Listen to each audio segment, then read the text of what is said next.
The biggest issue for me right now is the uncertainty with tariffs and the relationship we have with the United States.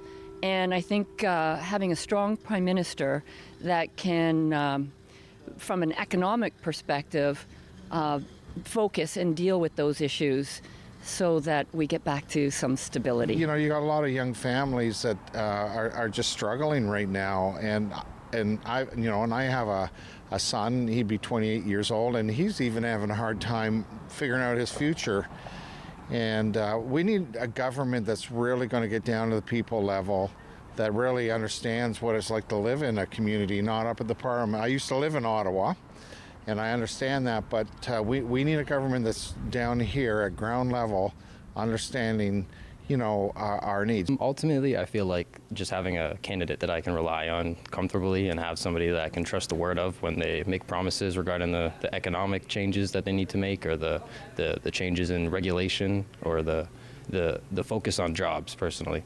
Like, I feel like when they promise these things, they need to be able to have a plan to back up on it.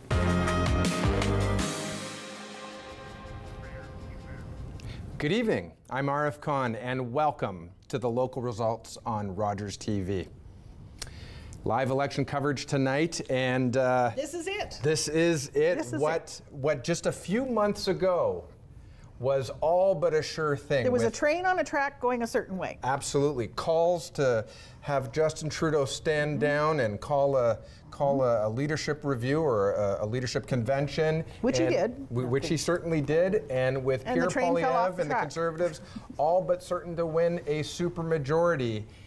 Today it's anybody's call. And I'm here in studio with Penny Skelton, live in studio, and it's good to be here with you. Fun to be here, and this is my favorite time. The polls have just closed. Can they hear me? Yeah, the polls have just closed. Just closed in Ontario. The numbers are starting to come in. And again, we're just starting to see the numbers, and we're here with you tonight to walk you through the numbers and to discuss basically the trends that we've seen over the last 5 weeks, what's changed, what are the reasons why people are showing up to vote in what is historic numbers at the advanced polls. At the moment, it'll be really interesting to see when this is all over, because I am the person who believes it should be 100% vote. Now, speaking of all over, we are joined by a couple of fantastic people in the field, and we've got Radina and sorry, just one. I apologize. Radina and Karen, who are joining us from the field. And Radina, you are coming to us from Dufferin-Caledon.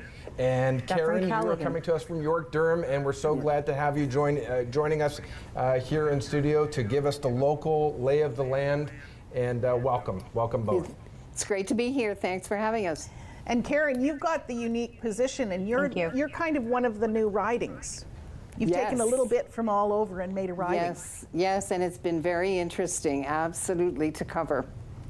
And Radina Montgomery, what are you seeing that's new in your area? What is something that has stood out to you that is noteworthy, something that has maybe made you scratch your head, or the voters that you're hearing, conversations that you've heard from people who have already decided how they were going to cast their vote?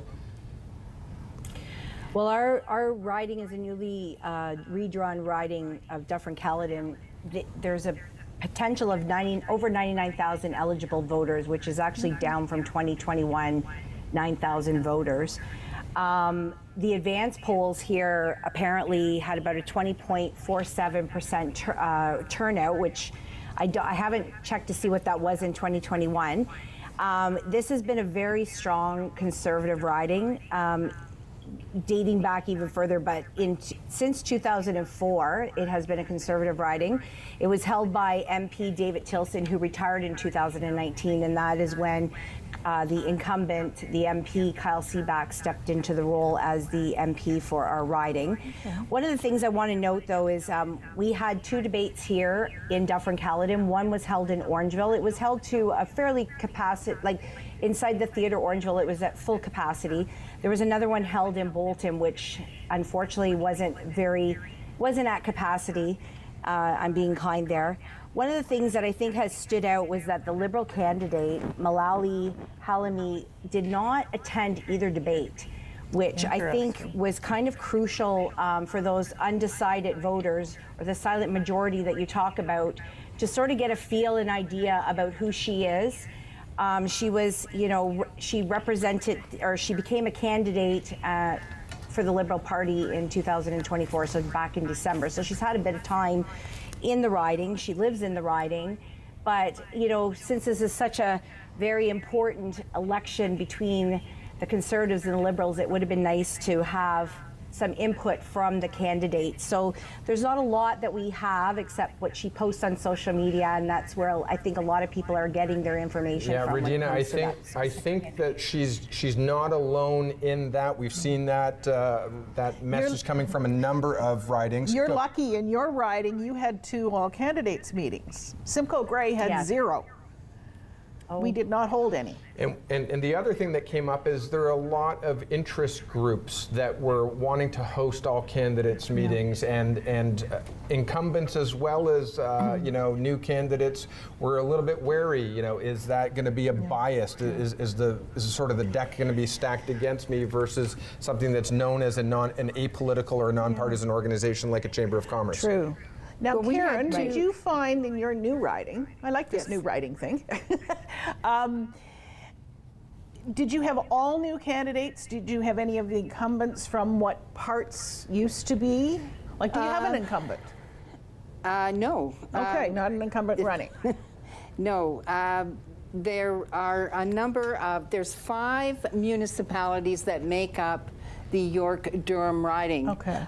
Georgina, and the incumbent there was Scott Davidson, and he has moved on to a different riding. Okay. Brock, there's about 10,650 voters in Brock.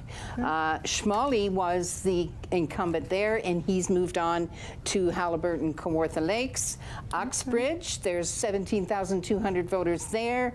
The incumbent was Jennifer McConnell, and she decided not to seek for re-election. And then there's Skugog with 18,000 eligible voters, around 18,000. Jamil Javani, who was the incumbent there, has moved on to Bowmanville and Oshawa North. And then there's Whitchurch-Stouffville. Now, Whitchurch-Stouffville was split in half. The rural part of that riding has joined York-Durham, and the urban part of it has gone to Markham. The current MP, which is now Markham-Stouffville, was Helena Jacek.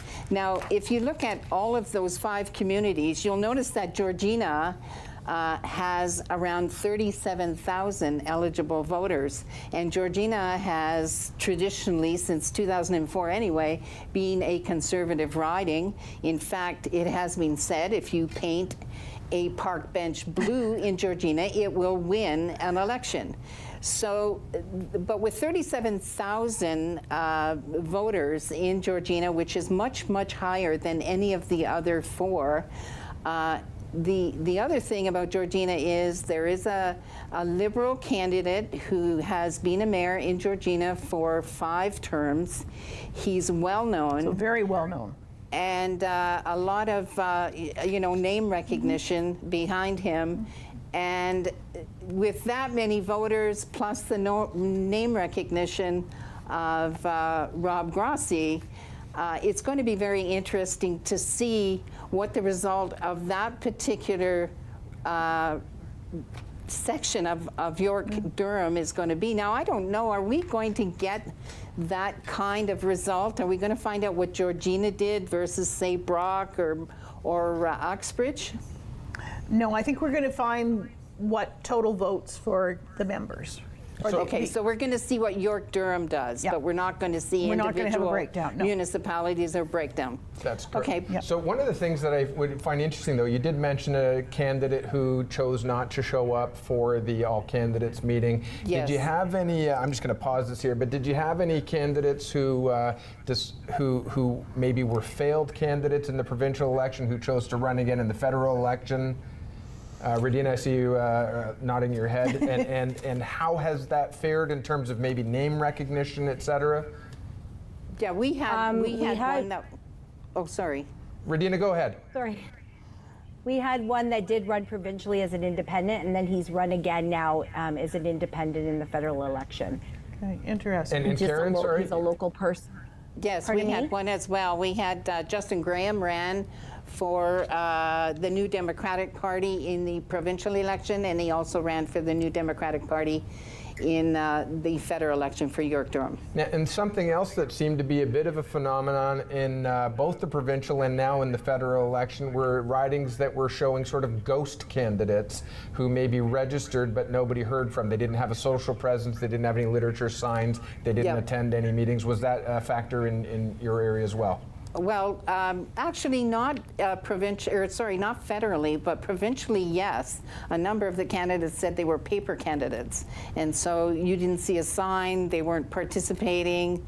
They may not have had a budget if they were just paper candidates. Could have been, yeah. But at we had two all candidates meetings for York-Durham. One was in Uxbridge and one was in Sutton. Very well attended.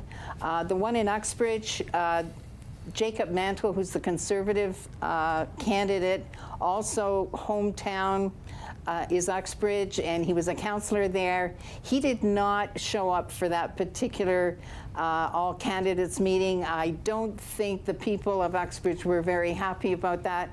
But he was there for Sutton, and the Sutton meeting actually was very good because we did hear from all of the candidates, every one of them, and they all presented their platforms, and I thought that was a very good all candidates meeting because they were all there. We could probably spend till all the country's results are in talking about what affects somebody's vote.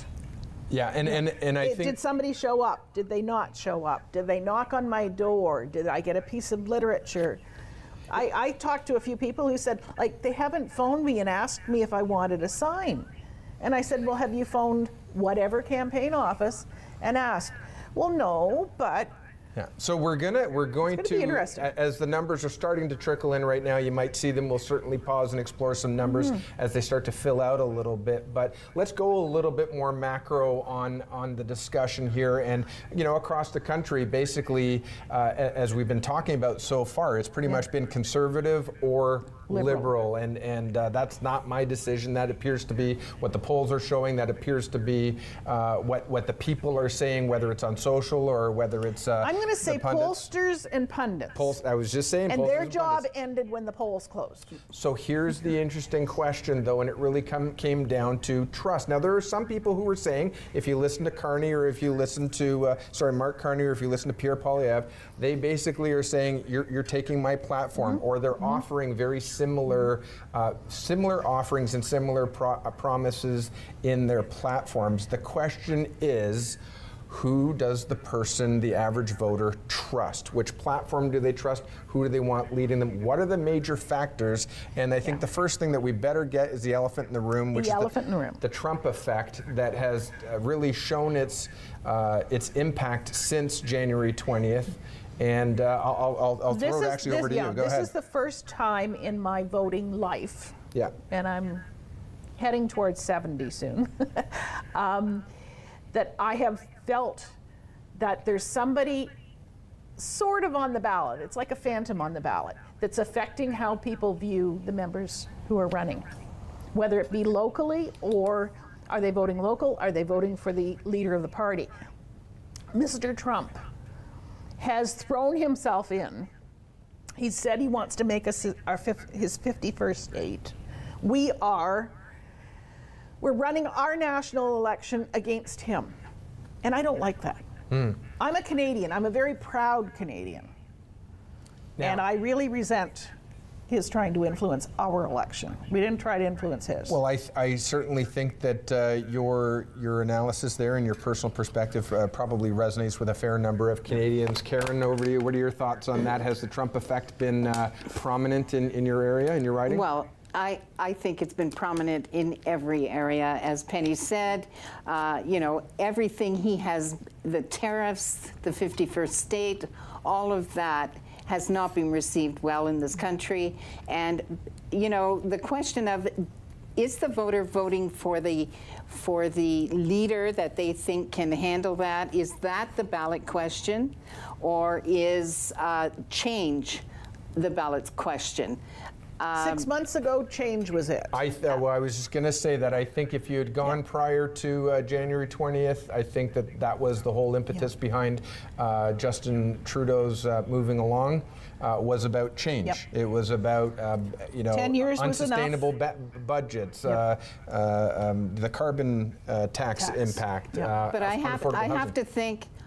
to think that as far as the voters concerned, it's affordability, it's the cost Housing. of living, and I have to, or at least I hope that the parties that are running have not forgotten that is what the voters are really concerned about. When you talked about, what's going on in your house, under your roof, and it's affordability, it's the cost of living, and yes, Trump has had an impact, and people want change, but I think their bottom line is affordability and the cost of living, and what parties are going to really address that.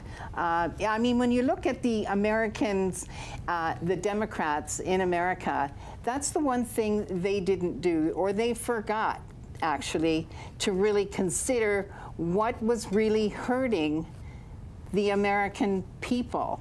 And they didn't address it. And I'm hoping that, the party that gets elected is really going to take a serious look at what is really affecting people on the ground. Well, Karen, grassroots. we might just be kindred spirits there. That's something that I've been talking about for a while. It's, there are a lot of distractions out there. There are a lot of things that we could be talking about. But, when we talk about the economy, when we talk about things that are impacting the country, well, how about you take it a little bit more micro and look at under my roof? How is my ability to manage my obligations, my expenses, my utilities? Am I one of the 77% of reported people who are $200 away from not being able to meet my obligations?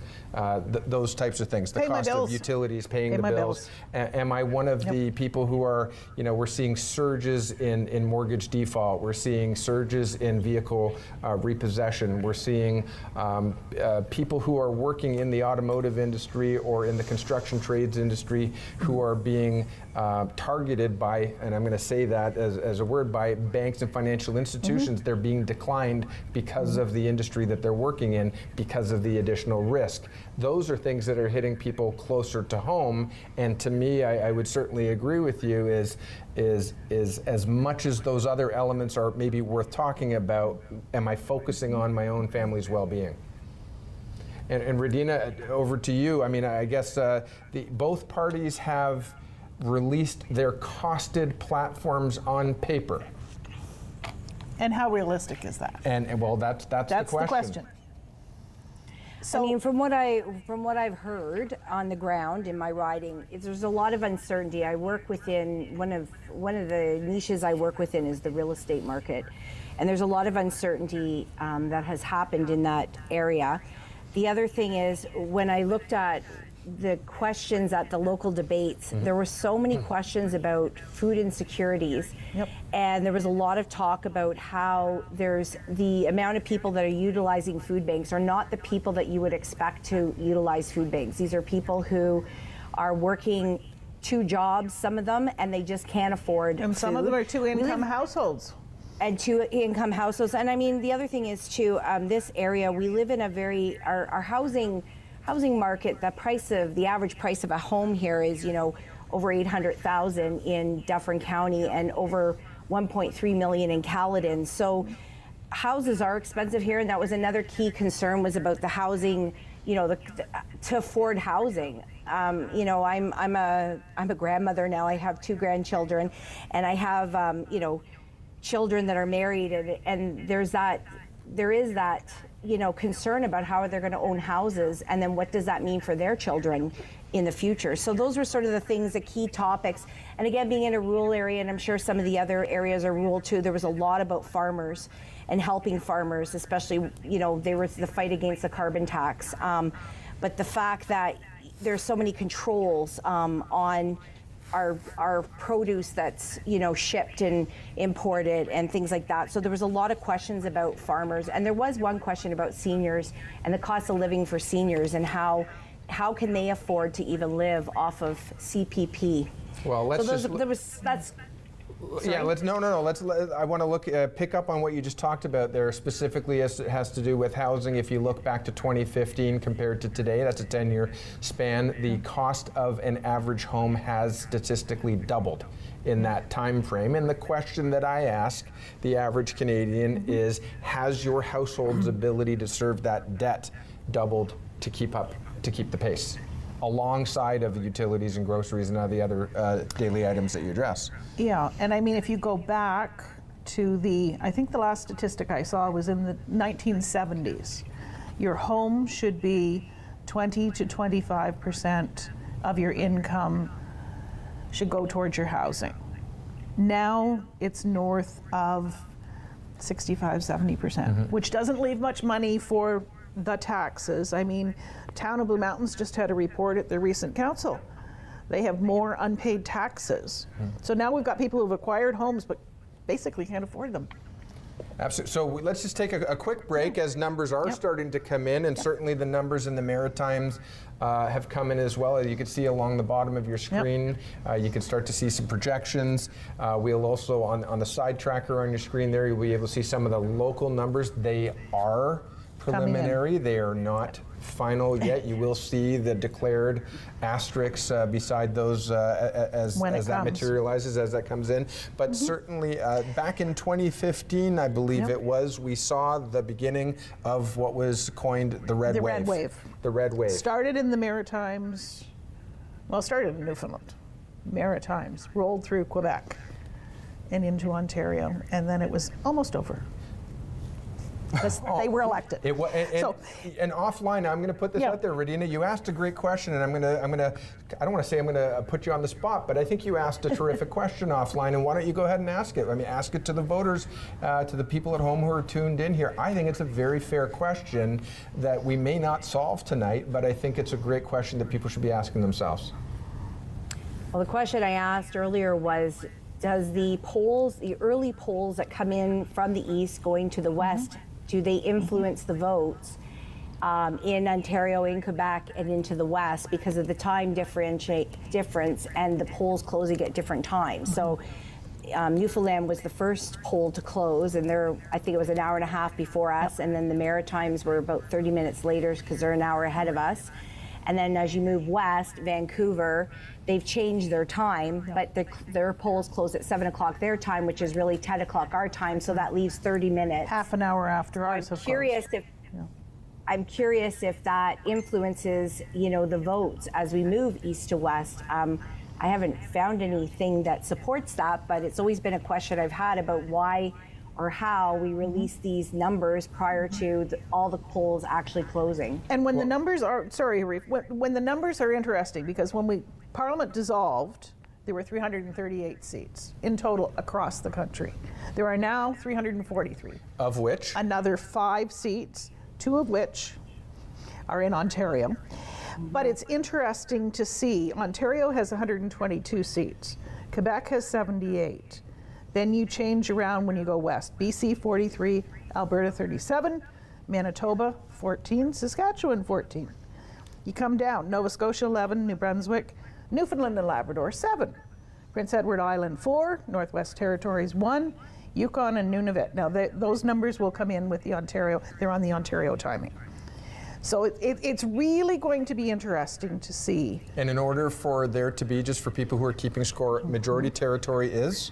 I think it's 172. 172, absolutely. So as you watch the numbers across the bottom, keeping in mind, they are mostly either, not many, some are elected and leading at this point. Yeah, they will shift. They will shift. They will absolutely shift. But to your question, Radina, just to let you know, our good friend at ChatGPT just gave me spit out a quick answer for me. Doesn't look quick. You're not the first person to ask that question. That question actually shows that there was a definite curiosity around the 1980 U.S. presidential election between Reagan and Carter. So you're in good company that there was concern around the impact of time zone, and ever since then, there have been a number of academic studies as well, but what we have seen this election in particular is different from last?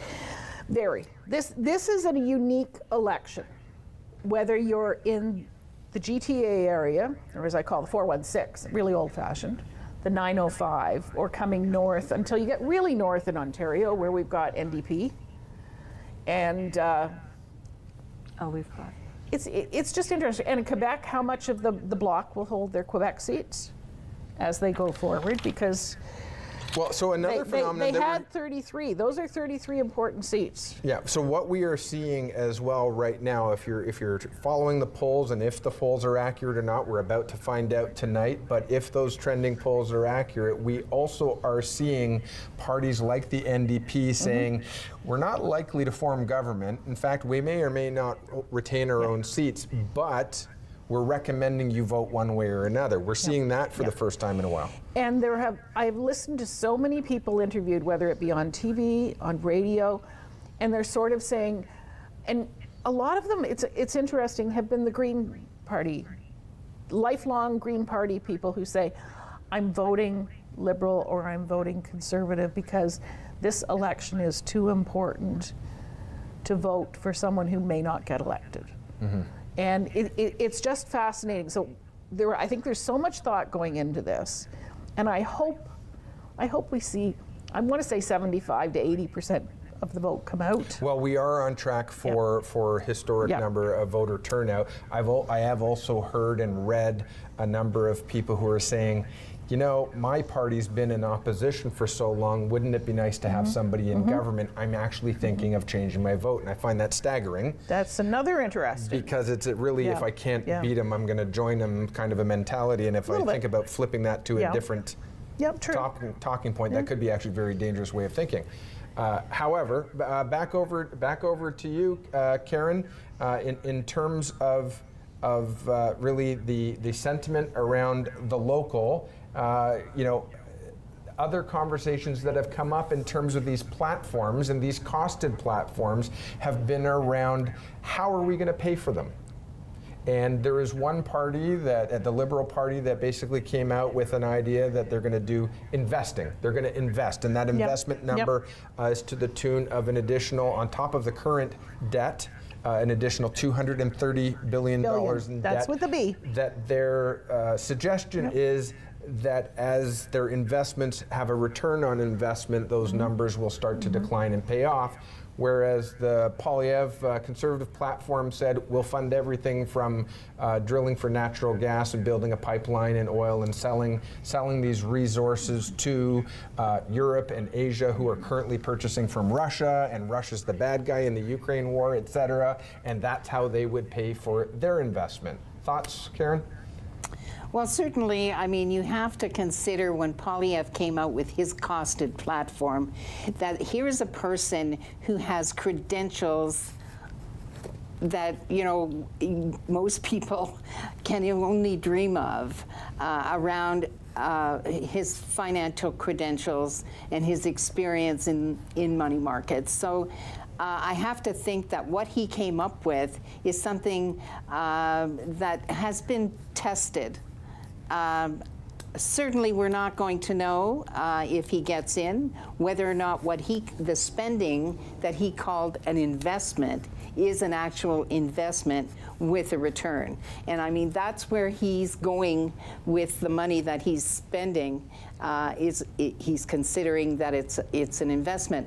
Poilievre, on the other hand, when he costed his platform, he's saying he's going to save the money that he needs for any new programs that he's putting out. The other thing he said he would do is go to the public with a referendum if a new program was going to be introduced, and he was going to find out whether or not it's something that the public wanted to pay for. So, I thought that was an interesting... It's an interesting premise, but if they don't come out, everybody doesn't come out and vote, how representative is it?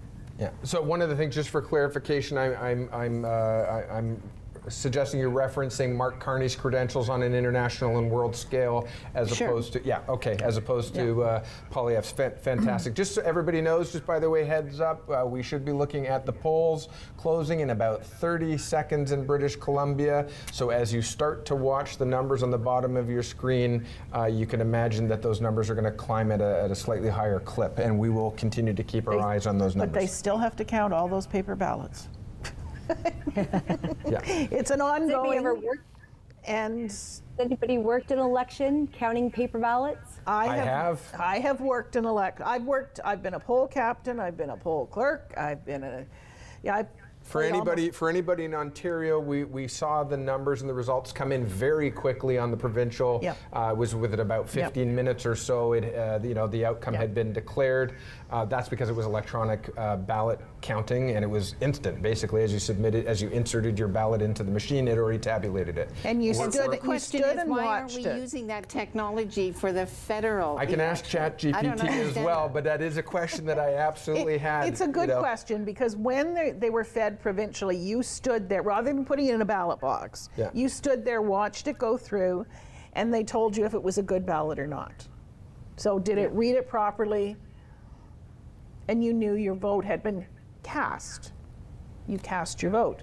But then they punch a button at the end of the night when the polls close, and they have numbers. You know what? There's two schools of thought, and Why aren't I've we been using it? I've been suggested I'm a conspiracy theorist by more than one person who doesn't agree with me, and that's okay. The fact of the matter is that when you're using technology, there is opportunity. As we look south of the border to I think it was Diebold and the George Bush era, there was hacking and tampering with the election tabulator machines back then too. Right up to Dominion. Sorry, Dominion, not Dominion Diebold, with, but- sorry, Donald Diebold. Trump. Yes. Sorry, Yeah. and Dominion. But Yeah. and now the question is, why are we doing it manually, and is it safer, or does it leave more room for error? Great question that needs to be answered, and it's not going to be answered tonight. No, it isn't. But the one thing, the ballots are tabulated through a machine provincially, and then they all go into a box. Here, they can physically take the ballots back out, check where the X is, and retabulate. They can do a double check very easily. I don't know if you can feed it through a machine again. I don't know. I really don't know the answer I have to not that. worked as a returning officer. Yeah. But I'll ask you this question, though, because this is on the minds of, well, put it this way. One might ask, what was the Bloc doing in the debate? What purpose did they have in the debate? And the question that, to me, also comes out of that, obviously Quebec has a large number, has a huge representation, but the candidate very specifically said, "I know I'm not going to win." He said that in the debate, which I found very honest. And I found that to be, and I thought he was a fantastic contributor to the debate. The question is, though, Alberta and Quebec, what is the role, what is the impact if they don't get their way, and one might say Danielle Smith doesn't get her way, what are some of the options? What is the impact? We've had this conversation before, both the conversation of do we join Namerica, and I think that was back in the 80s. There was a conversation around Namerica and merging with the U.S., but there's also been questions around separation. Jingoism, I believe, is the term that is used, and Quebec holding ground and saying, we can dig our heels in and demand what we want to demand, or Alberta can say we align more with the U.S. way of thinking, and we have energy independence, and we want to drill. I'm not sure that they want to join the states as much as they don't want to stay in Canada. It's a good question. Which is like, do we want to have a little independent, sort of like the Vatican is in the middle of Rome? It's Well, is an that independent just Danielle Smith, or is that the people who live in Alberta? It's, I know Danielle Go ahead, Smith. Karen. My question is that Danielle Smith, or is it the people in Alberta? I mean, Danielle Smith's been very vocal about what she would like, but what do the people of Alberta want to do? And I think we're going to find out tonight. We're going to find out tonight. I think she's a pretty strong spokesperson for a majority in Alberta. I lived in Alberta many moons ago. It's a boom or bust state. Well, and we did talk about just moments ago, Karen, you made the very valid point about people focusing on their own household security, whether it's food security or financial security, et cetera. And when you look at a province that is heavily invested in energy and resources, absolutely, I'm sure those people are voting for the well-being of their household. They're voting I have to add that Canadians are heavily invested in Alberta. There's $34 billion pipeline that we paid for. Yep.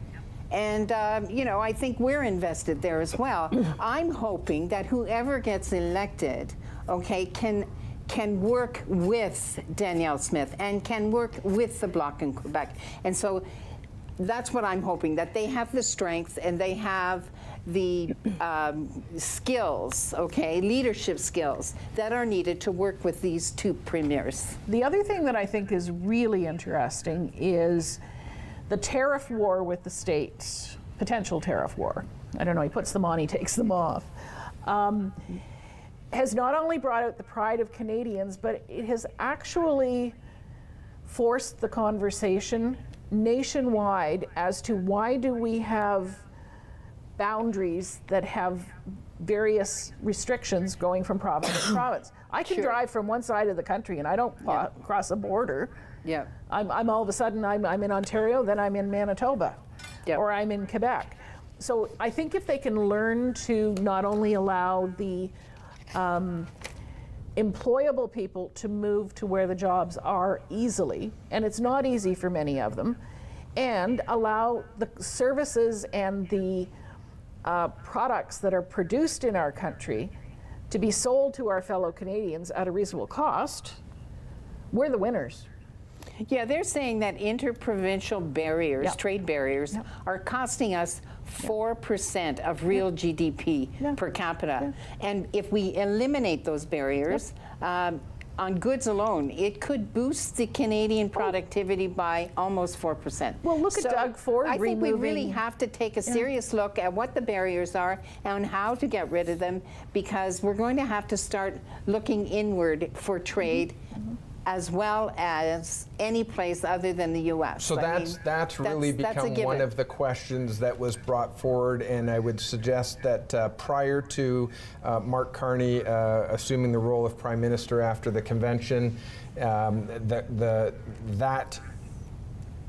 that mission was taken on by both Danielle Steele and Doug Ford to say, how are we going to address the Trump effect? How are we going to address our sovereignty? How are we going to address these tariffs? I believe Doug Ford was somehow crowned or named Captain Canada at one point. He was. And the fact is, though, that really that's where the conversation was rightly brought up about interprovincial trade barriers, getting rid of those, as well as looking to other trading partners that we might have taken for granted because we trusted in the free trade agreement that we had in North America. And the free trade agreement has been reviewed and revised several times. I just want to jump in while we're doing that real quick. Sorry. Yep. Keep an eye on the bottom of your screen, please, folks at home.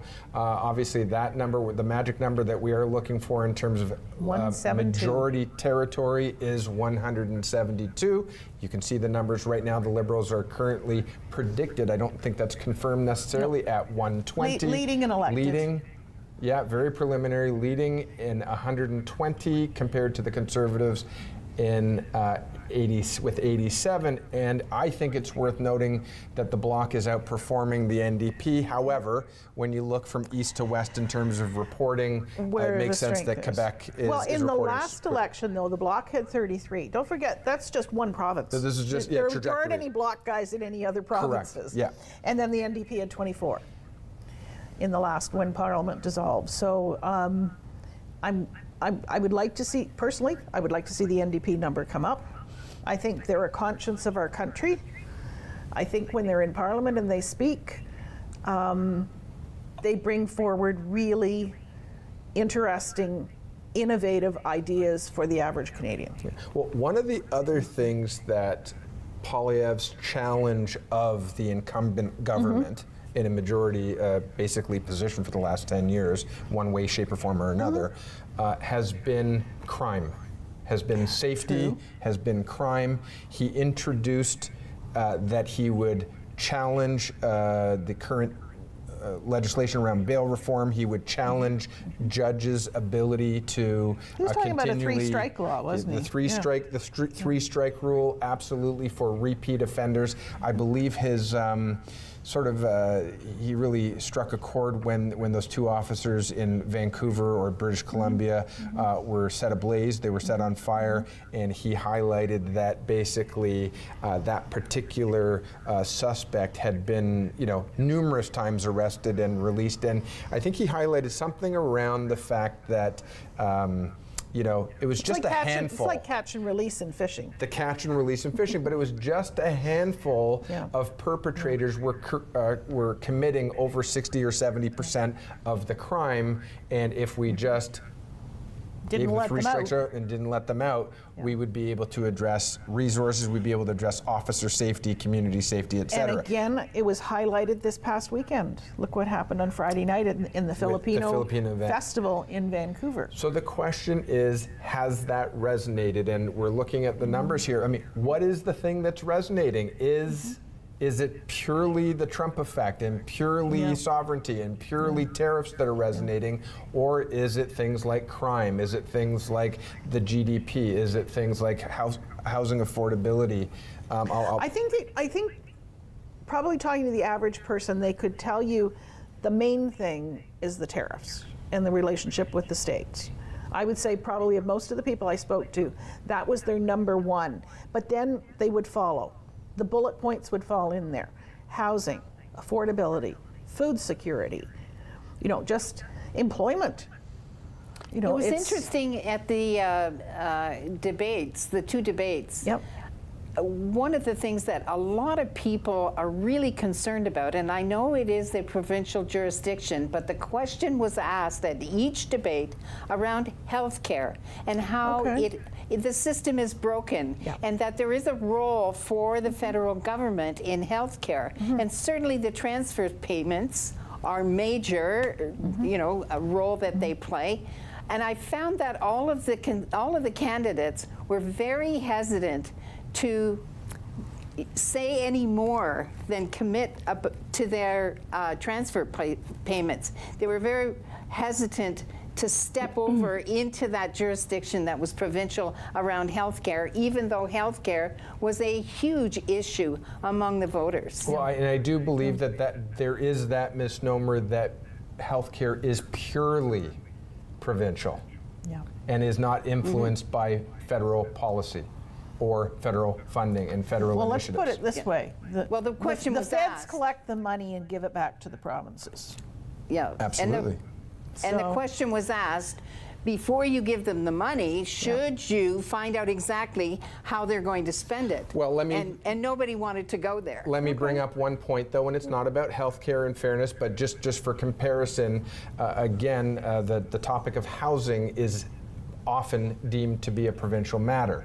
And it is. Even local. It is even a relationship between zoning and approvals and strong mayor powers that recently came out in Ontario and the municipality. But municipalities, as we know, are an extension under legislation of the provincial government. However, Mr. Poilievre did mention, even before Mark Carney assumed the role of Prime Minister and leader of the Liberal Party, that he would incentivize infrastructure funding. He would incentivize not necessarily transfer payments, but effectively transfer payments to local, to provinces and municipalities that met targets around housing affordability, as well as building along transit corridors and hubs like the GO Train hub or the 400 series highway, because we wanted to address vehicle congestion. We wanted to address the ability of people to access public transit, et cetera. So there is that suggestion that is something that Poilievre, I wouldn't say is thinking outside the box, but he's trying to show that the federal government, if he was leader, if the Conservatives were in power, they could help shape housing affordability. They could help move some of those items along through incentive or call it carrot and stick. Yep. It's, but also, it's probably been my complaint, whether it be municipal, provincial, or federal, the checks and balances. The checks go out, and do the final reports go in? Is there any analysis of did this program work, or do they just continually keep refunding them? And I don't know the answer. Well, what we have seen is we've seen a lot of promises, and Yes. the question Yep. is, did we see action on those promises? Did we see delivery? And that has to do with the most recent Liberal government. You can go back to Harper. You can go back as far as you want. We make promises. Do we keep them? Now, I want to say for local results, keep your eye on the left side of your screen. We're getting more polls are coming in. I noticed my Simcoe Grey, my riding. It's narrowed between the Liberal and the incumbent Yes. Conservative. So it'll be interesting to see by the end of the night where we end up, because these can change radically. And the other thing is, there's going to end up probably being a real dump of numbers that come in quickly. Absolutely. You know, we're how much past? 45 minutes past the polls closing. But just literally 10 Yeah. minutes or less past Yeah. the British Columbia Yeah. closing as well. So for Ontario, the numbers might start rolling in faster now, because sometimes it's about an hour, and then they phone in their results to the returning office. Yeah, we're So- just literally seeing not even 2% Yeah. of the polls Yeah. closing, 4 out of 200, Yeah. something like Yeah. that. So just keep an eye, and let's not get ahead of ourselves. Keep looking for your riding. Keep looking for the guy you voted for, the girl you voted for. Now, one of the other topics, it's been a hot topic for certainly more than just the 5 weeks of this election, though. Back to health care, but mental health care and Yes. people's concern around public safety as it relates to mental health care, as well as, and you can't, I've been educated over the years that you can't lump everybody together. No. One might feed another, and one might become a result of the other. There's physical health care and there's mental health care. And there's opioid addiction, Yes. and then there's, as it relates to mental health, and Yep. vice Yep. versa. Okay. But a lot Okay. of people are having a conversation around, are we addressing healthcare as it pertains to mental health, as well as it pertains to either safe consumption sites, or the conversation around involuntary remand and treatment treatment. facilities. Yep. Which way is Canada going to vote? Very recently, Alberta came out with we're going to remand you. Yep. If you've got an opioid problem, you're going to have automatic treatment. I believe that That's the BC proposed. about a year Yeah. ago, I could be wrong, it might be a year ago, might be a little bit Yeah. more than a year ago, investigated repealing their decriminalization of opioids, et cetera, or legalization of Yep. certain drugs. Decriminalization, excuse me, I should Yeah. say, of certain drugs. I'm sorry for saying legal.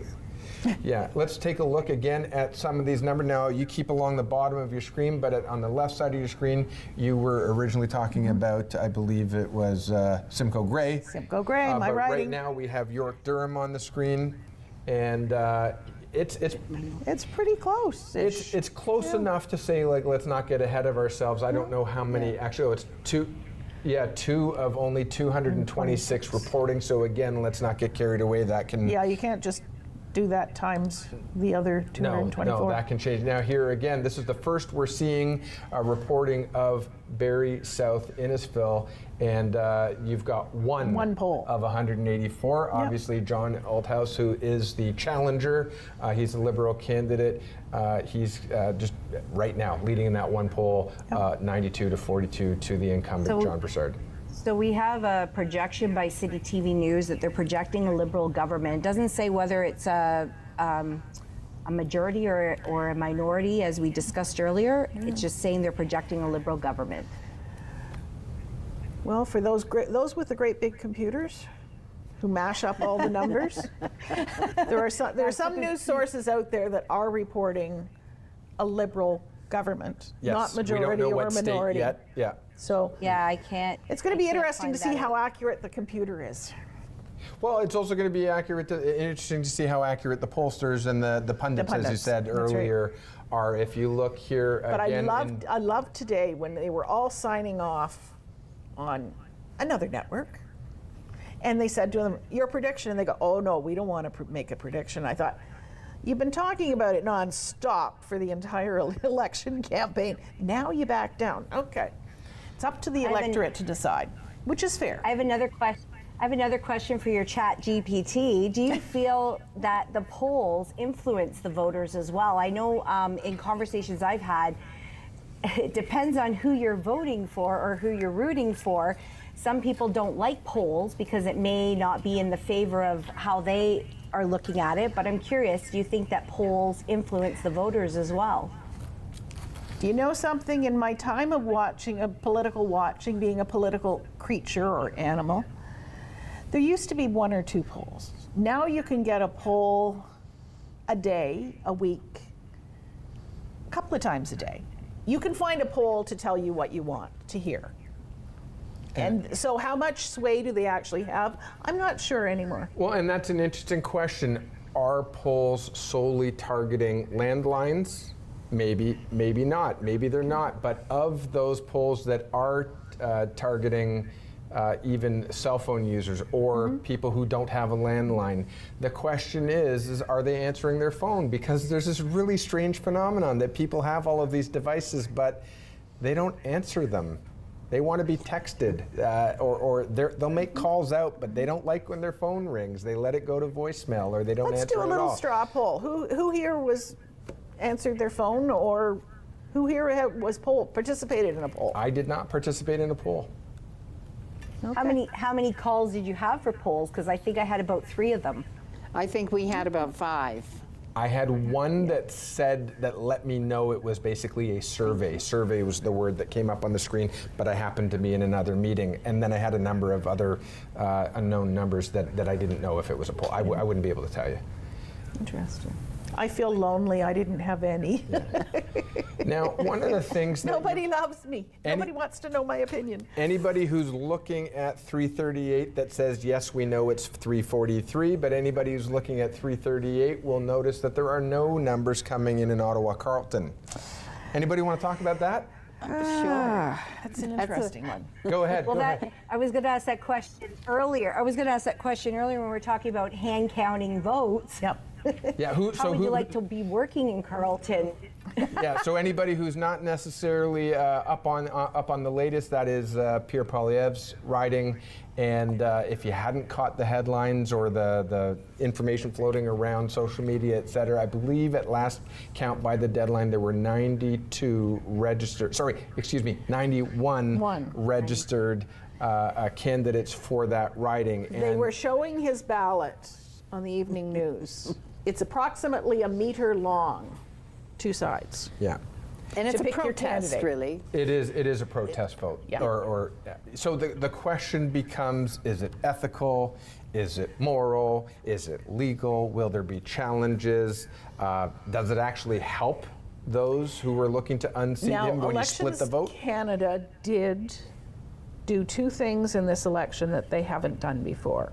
Because of the high early advance poll turnout, they're allowing the polls to start counting the advance polls in the country 2 hours ahead of the polls closing, except for Mr. Poilievre's riding, and they've allowed 6 hours. Because if you think about it, if that folded accordion ballot is 1 meter long, and you have to unfold it and find who's been voted for and then fold it back up again. The projections of Elections Canada officials are that it will take 5 times longer to count that. Well, they started 6 hours, so they started at 3:30 to count. Okay, so the protest really is around first past the post versus proportional representation voting. And I think that's behind this whole 91 candidates on a ballot. Yeah, we are encroaching on the prediction, Radina, that you mentioned that the Liberals will form some form of government. We are encroaching upon that at 147, 149 now, compared to 104. And again, can't help but keep an eye on the NDP response so far as well. 7. They're up to 7. And I'd be interested to know how Mr. Singh does as well in his own They writing. need 12 for official party status, don't they? I believe. I would hate to see the NDP lose their party status. I agree with you, Penny. The Bloc they're fine. There was some concern about Bloc sort of being wiped out by the Liberals in Quebec because make your vote count. I do know that the Conservatives thought they had a potential in Quebec for a few more seats, so it'll be interesting to see how they get going. And the NDP, their stronghold is more in the west. Northern Ontario, if they've been counted, but certainly when we hit BC, it will be interesting to see. Anybody want to talk to York Durham on the screen right now? It is only 3 out of 226. Yeah, you know what? It's not a surprise. I think most people felt that, you know, there's a lot of history around the Conservative Party in York Durham, not just Georgina, but Brock and Port Perry and Uxbridge, you know, and so that's not a surprise to see that. But like you say, there's only 3 polls reporting. Interesting that, you know, the Conservatives are making it a race. Yep. Absolutely. And in Barrie South, Innisfil, again, only 1 poll reporting so far, so not They're sure still that it's counting. necessarily newsworthy, but in Barrie, Springwater, Ormondante, again, 6 out of 222. There's a considerable lead right now, but the question is, when you look, what is 65 votes when you look at the sort of Barrie urban Total vote number versus the, you know, Springwater Oro-Medonte vote.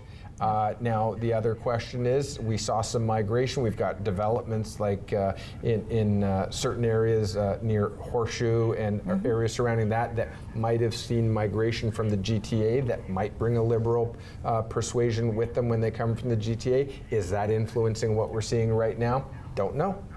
Don't know at all. But so we're seeing 8 out of 222 polls reporting so far. And again, there's a 100 and change, what is that, 110 lead for Rose Zacharias. And, sorry for that, but yeah, I think I got it right. And the other thing that's interesting, in the last election, 17,200,000 people voted. I want to hear how many voted this time. I really, really do. Because I am the person who believes we should be penalized if we don't vote, without a good reason. Now we've got Scott Davidson leading handily so far, but again, 7 out of 123. So how much weight do we give that? Yeah, well, you know what? To me, it's not a surprise that Scott is doing well. He's well known. He's well known in East Gwillimbury. He spends a lot of time with the farmers in Bradford. He calls that Canada's salad bowl, and I'm not surprised to see him doing well in those areas. Now, I don't know so much about Simcoe and his you know, how well known he is there, but I expect that he'll do well for New Tecumseh Gwillimbury. Well, he'll have his seat. We'll see. The CBC has declared him the winner, but we'll see how the rest of the night goes, at how close that gets, if it gets any closer, or if it actually spreads apart. So it's interesting. Yeah. Oh, definitely is interesting. Elected and leading 150 Liberals and 115 Conservatives. Yeah. Now the question is, again, we're still relatively early in the evening in terms of the West Coast. We saw Atlantic Canada, obviously, which sort of got this out of the gate with an early lead for the Liberals. Will Western Canada balance it out in any way, shape, or form, or not? I did talk to a few people. I should say Central and Western. The snowbirds who go south, or they go west. They go to Vancouver Island, which has a lovely temperate climate in the winter. Few of the snowbirds from the west have returned to our area, and in talking to them, they sort of said, if you take the island, there are 2 seats in the north that were NDP that could, from the north end of the island, that could go Liberal. And then in the south end of the island, Liberals that could go Conservatives. So are they just swapping out their votes? It's going to be interesting to see as they go forward. Yeah.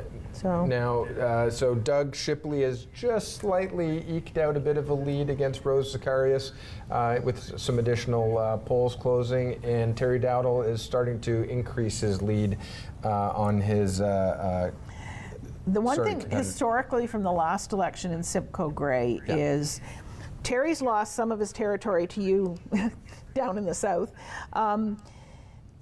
But COVID had a major effect on Simcoe Grey.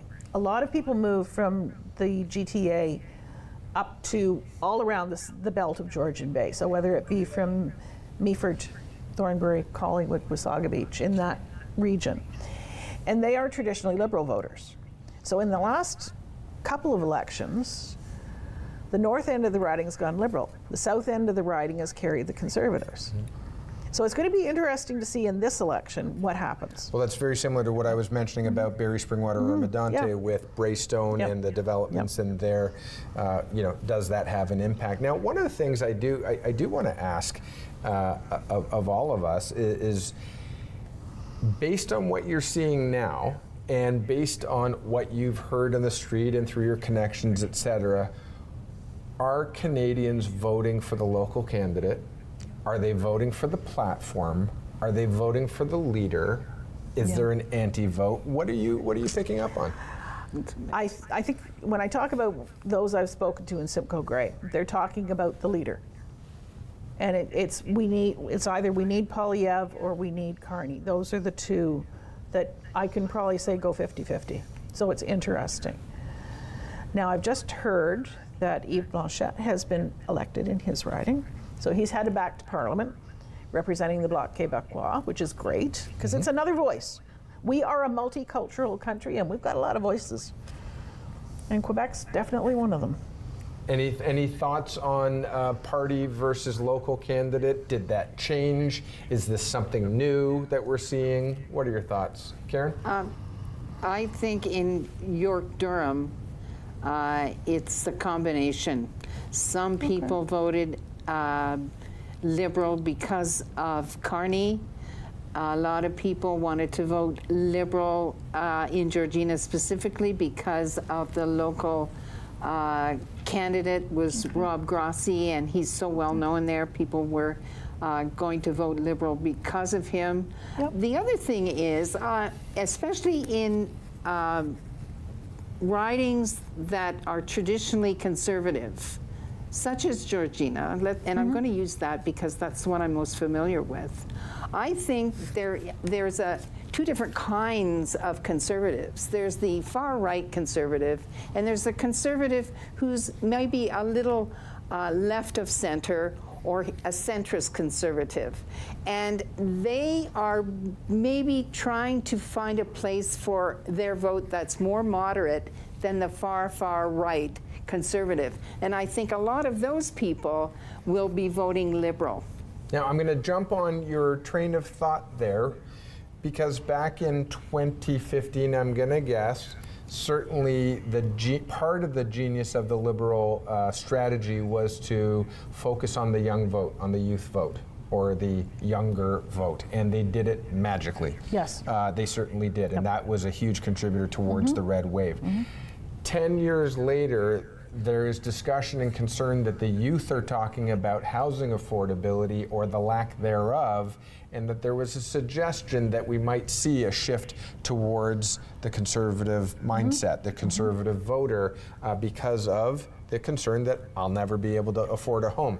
I don't know that we're seeing that yet tonight. But I would also like to throw out, I was so proud the very first time when I was 18 years old and I could cast my vote. The number of young people I've spoken to, if it's their first election, I don't know if I'm going to vote. And it's sort of like, what difference is it going to make? And I said, you've got to recognize these are the people who are making the policy that's going to affect you in 10 years. You have to vote. And you have to educate yourself. And it's interesting because they are the largest bump of voters right now, the younger voter. And if they're not voting, we're in trouble. Yeah, absolutely. Now, anybody else want to offer some insight on that, on the youth or younger vote? Crickets. Crickets, fair enough. Listen, I'm okay with that. I'll tell you, in what used to be my household, because I've got two that are out of the house and at university, but they were voting for their first time, both in the provincial and the federal election. Very proud to vote, but that's something that we've instilled for a long time. And the other thing is, I think a lot of universities have stepped up to have polling stations if kids aren't leaving. they can vote there. So it'll be interesting Speaking to of see. youth, one thing I didn't point out earlier was our Green Party leader, Ifra Beg. She's 19 years old. She attends school. She's a kinesiology student, and she decided to run in our Dufferin-Caledon riding. She actually didn't attend the debates, but that was because it conflicted with exams. But you know, she's a very bright, young, up and coming, political person. She had some great ideas. She speaks very well, and so there's a bright future for her. And I commend her because she is 19 years old, and so when you speak about the youth, it's nice to see these younger generations throwing in their hats and doing something for their country, right? So there is hope. I think that our youth are starting to see the importance of elections and voting. I know that there's always been that apathy. They spoke about that during this election, about how it's always the boomers who, and in my world, I've always encouraged my kids, and I have to say I give them credit. They actually went to the advanced polls this year and voted, which was great. So there is that. I think they're starting to realize that it's how important it is, and it's not just the older generation that's going to vote, because that older generation is changing now too. When I think about my mother-in-law, who's a lot older, she's 84. There's not that. Those people aren't. We don't have as many of those people now, so it's got to trickle down, in my opinion. Do we think that there's any one leader that's inspired the youth more than the others? I think Mr. Singh definitely reaches out I think to youth and family. I think one of the things that we have to take into consideration is we the older generation. I'm now in that, I guess. We're in that. We're in it. Whose responsibility is it to make sure that the youth or the younger vote see the reason why they're supposed to vote? Right? They have to have a want and a desire and a calling and something that's either change that they want to see or a mission that they want to see carried forward. They want, take on a leadership role as the. And I'm sorry, what was the name of the candidate in the Green Party that you were talking about, Regina? I want to give her the right credit that she just. One more time, please. Ifra Beg. Ifra Beg. And congratulations to her, and I hope that she inspires, whether it's future Green voters, whether it's future NDP, Liberal or Conservative voters. The point is that she felt compelled to go out and do something, and I do think that we can't underestimate the obligation or the responsibility that we have to instill that in that youth. It comes from generally one of two places: from your family. I mean, from knee-high to a grasshopper, I went with mom and dad to the polling booth. But education, schools, teaching our Canadian history, teaching what our parliament is, teaching what they do. I'm not sure we do enough of that. And I think we need to. We need to tell our younger generations why it's important.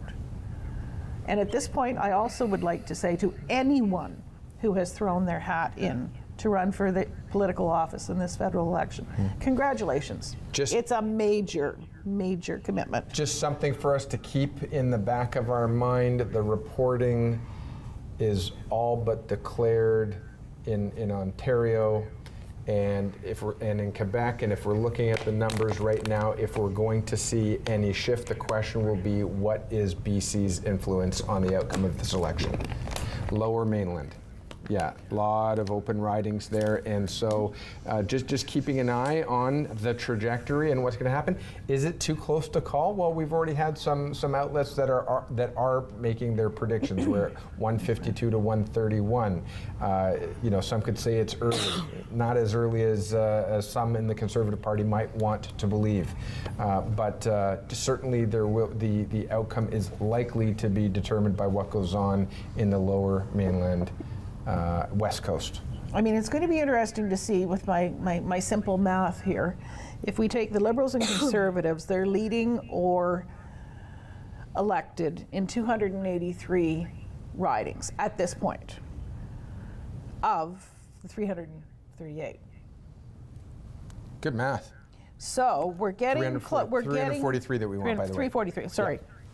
So we're within 60-odd ridings of finding out the final results. So let me ask this question. If it was a closer race, I would propose it both ways. But let's, again, I don't want to eat my words later on, but let's talk about Pierre right now. Pierre Poilievre. Okay. He's not done determining whether or not he's going to retain his seat, but the question becomes, should the Liberals form government by a minority as opposed to a majority? What does Pierre's future look like? Well, that's an interesting question, and one that I've had some discussions with other people about. Yeah.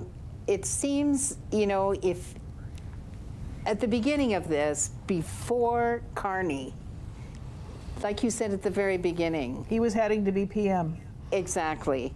And the fact that he loses the election, and we're just suggesting, by what you said, that that's what happens, then I think there's, his first caucus meeting, there's going to be some questions raised about his leadership capabilities and how he lost this election.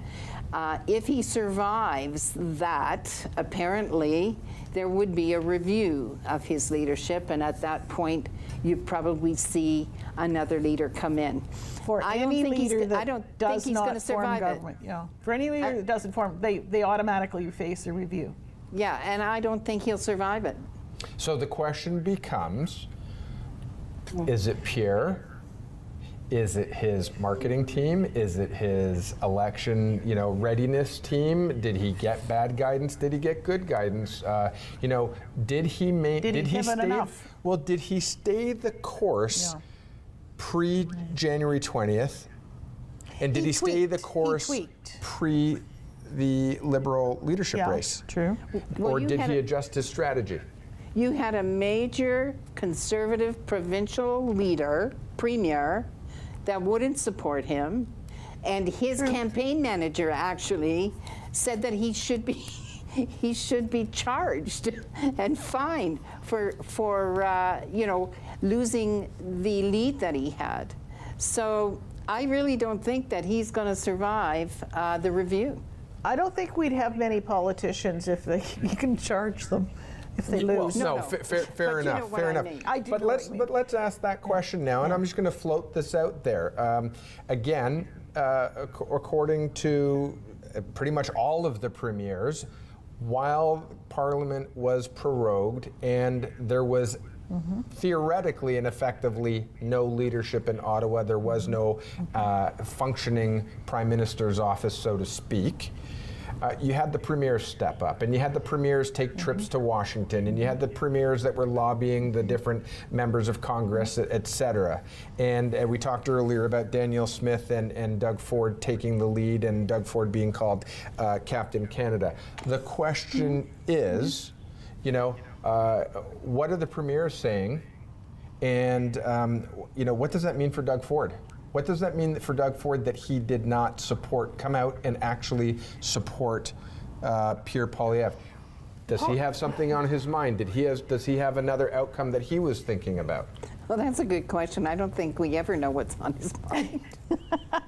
Thank you. That wasn't exactly my question, but okay. The thing Absolutely. that I find interesting is, every once in a while when they were doing the Conservative leadership race, Ford's name was suggested.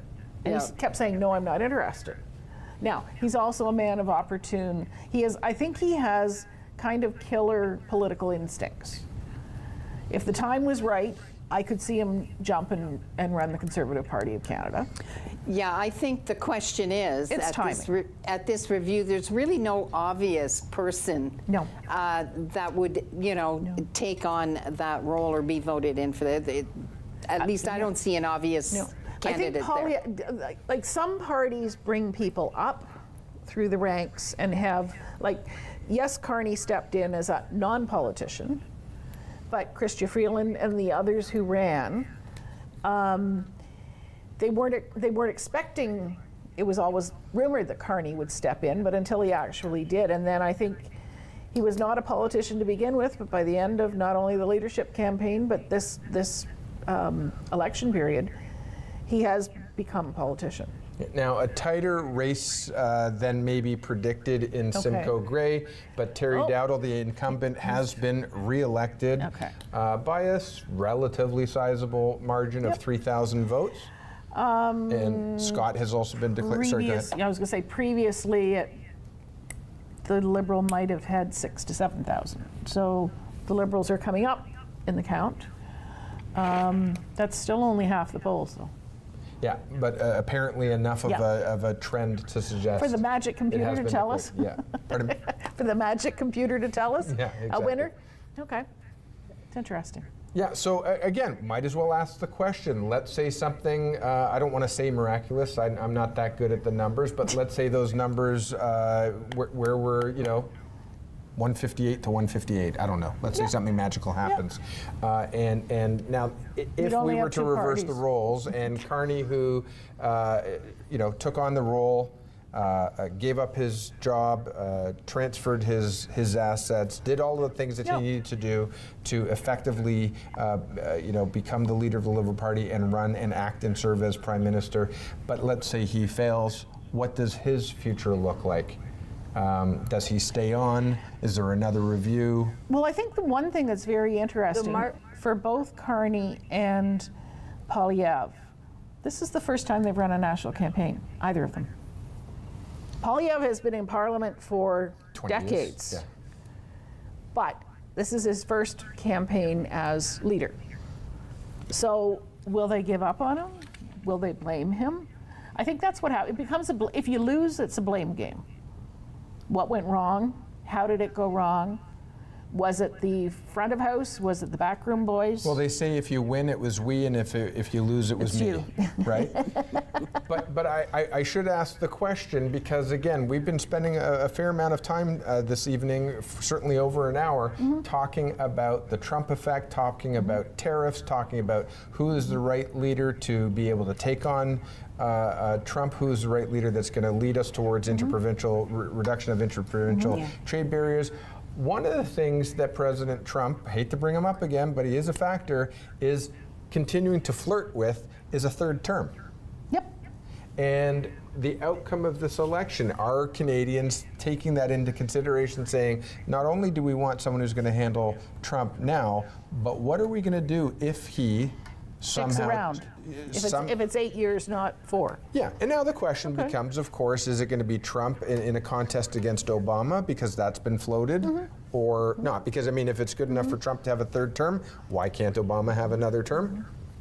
But is that on people's minds yet, or is it are we way too early for that? I would say no. I would like to compare the two countries again. Okay. So Trump was running, Trump was the candidate, Trump was running against Biden. He had an entire plan and everything set up to campaign against Biden. Then in short order, almost as short as this campaign, it became Kamala Harris.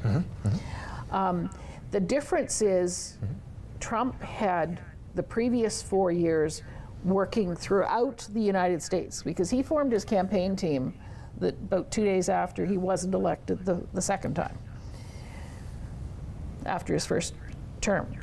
Poilievre had exactly almost the same sort of thing. He had his entire world set up to run against Justin Trudeau, although he shouldn't be running, and we didn't need didn't need any more than 10 years. But did he pivot enough? And I'm not sure that he did. The messaging was there, but it got a little muddled. And the other thing I did hear from a lot of people was they said, sometimes he's talking and smiling, and sometimes he just sounds angry. Well, Radina, I've got a question for you, and really the question is the local race and the local message versus the centralized message. And which one, again, you can look at the Liberals, which way have they played their candidates? What has the strategy been for their candidates versus the candidates under the Conservative banner? Was there messaging, was there an iron fist, or what did your candidates do? I mean, the Liberal Party talked a lot about Carney's plan, nothing really localized. She talked a lot about herself and how she believed in the plan because of the fact that she was a single mom who had emigrated to Canada in 2006 and utilized, some of the programs that were available, especially the food program. I just wanted to point out, though, that they have declared Mark Carney as the winner in his riding. Okay. I just saw that come up on my feed here. Sorry, what was a centralized message? A centralized message versus a local message, and what's the impact of that?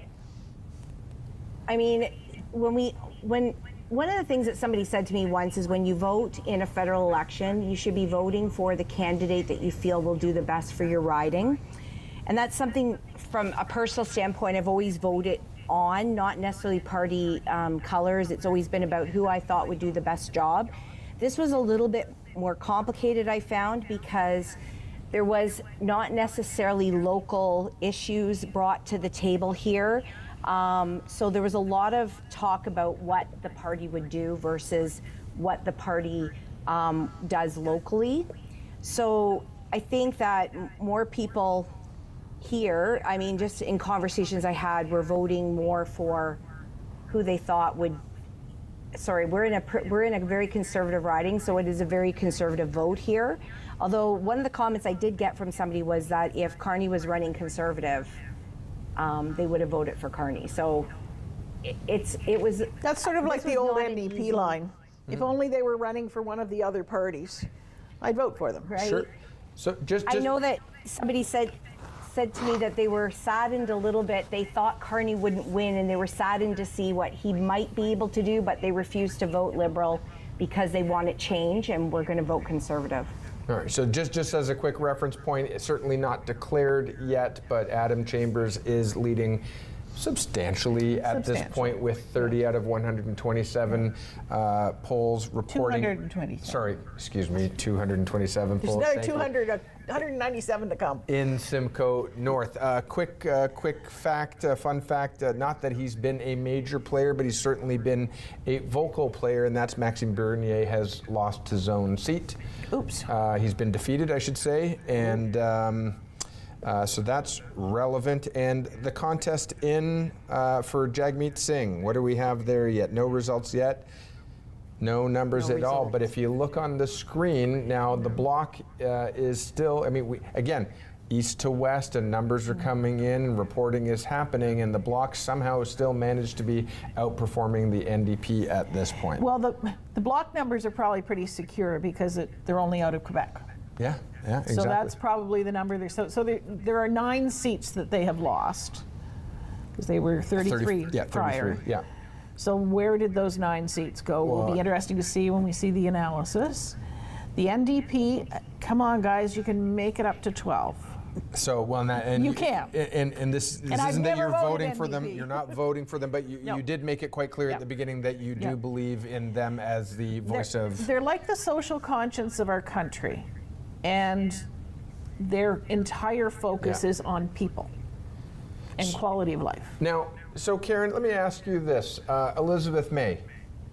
Yes. Right now the Greens are showing one seat right now, and that's in Kitchener Centre. Question is, does she survive? Has she outstayed her welcome? Does the Green Party need fresh blood? I mean, I love the story from Radina talking about the 19-year-old who took up the banner there, and is it time for fresh blood in that party? Yeah, well, from what I understand, there are 2 leaders. Yes, co-leaders. Co-leaders, yeah. Yes. Okay. So is she there to hold his hand and show him the ropes of the Green Party? Is that why she's still there? Is it succession planning? Yeah, exactly. Mm-hmm. Or is she there because she's the face of the Green Party and has been for many, many years, and for her to just disappear? Probably their thinking wouldn't be the best decision. Well, she did once absent herself. Mm-hmm. She did. And popular demand brought her back. Yes. So, and again, the Greens have whether it be in Ontario or federally, have a role to play, because when you talk about what went on in this election, I didn't hear a lot about our environment. Yeah. This is not. It was not. Yeah, it was no. not super high on the list, other than axe the tax. Yeah, and I think that's standard. When the issue is the economy, when the issue is affordability and the cost of living, the economy falls down in priority for the voter. Yeah. Yeah, absolutely. And just again, for those keeping score, way too early to call it, but John Broussard of Barrie South Innisfil is the incumbent, and his lead against the challenger, John Althouse, is growing. Certainly not declared, and only 25 out of 184. You're good Now, at math. is that a surprise? Or is that what you're expecting? Was he reelectable? It's definitely not a surprise. I think one of the things that you would say if I was listening, boots on the ground, and hearing the story back, is one of John's, and I had John on as a guest on a couple of shows that I participate in on Rogers, and one of the things that you know about John and that the people, the locals, the electorate say about John is you don't only see him every 4 years. He's focused and he's followed the guidance of his mentors, which is it's not what you do at election time, it's what you do in between election time. And he is certainly, you're hearing that feedback from him at the door. That being said, in fairness, I would hazard a guess that John is not immune to hearing the response at some doors that say, John, I love you, but I'm not a fan of your leader, or something along the lines. And I'm quite certain that has been a challenge that John has had to prepare himself for. Now, the lead looks like overall nationally is tightening up, again, as mid Canada and Western Canada numbers start to come in. NDP are up to 10. And MDP's up to 10. You're 2 away from your 12 that you were looking for. I'm cheering. Absolutely. We'll keep these numbers rolling for you, but just wanted to highlight there Doug Shipley's lead in Barrie, Springwater, or Medante continues to be consistent at this point. I don't know that it's necessarily 993. Keep going. Look at you. I'm going to bring you to. You're my human calculator. That's awesome. But so again. What are we seeing as we go east to west? What kind of trends are we noticing? You asked me, does it surprise me to see John Broussard pulling away? The answer is no. I don't know that I saw the strongest campaign coming out of John Althouse. Known the man for a number of years, a good man. He certainly had to contend with some of his recent past posts on social media, causing him a bit of a challenge when he discussed trade and the suggestion that manufacturing should shift to China. I don't think that served him well, and he did rebut, and he did suggest that he wasn't thinking about being a candidate at that time. I don't know if that's a good response or not, but And I'm not so sure how strong he performed in the all candidates debate either. Certainly Broussard, with 9 years or more of experience and a number of years on city council experience, was well prepared for the debate, was well prepared for the all candidates meeting, etc. So am I surprised? No. Do I respect John Althouse for putting his name in and showing up, and is he a good resident of the city of Barrie, et cetera? Absolutely. The results are not surprising so far. Well, we see as we're going west, the Conservative numbers are coming up. Yeah, it is tightening. It's tightening. I'd be curious to see what those who are tracking numbers. I think if we were being logical, it could be a minority government going either way. Yeah. Between the Reds and the Blues. And minority, in my opinion, little old me, minority governments are working governments. They have to work with each other. They have to work on issues, problems, and we got a bucket load of those. So here's the question. Let me ask it this way. At the moment, the NDP don't appear to have the same clout as a bolsterer of, to form a coalition that they did last time around.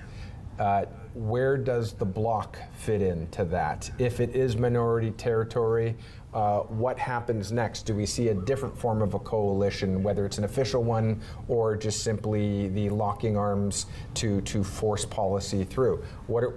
Karen, what are your thoughts on that? You want to know what position the Bloc would have in a minority government?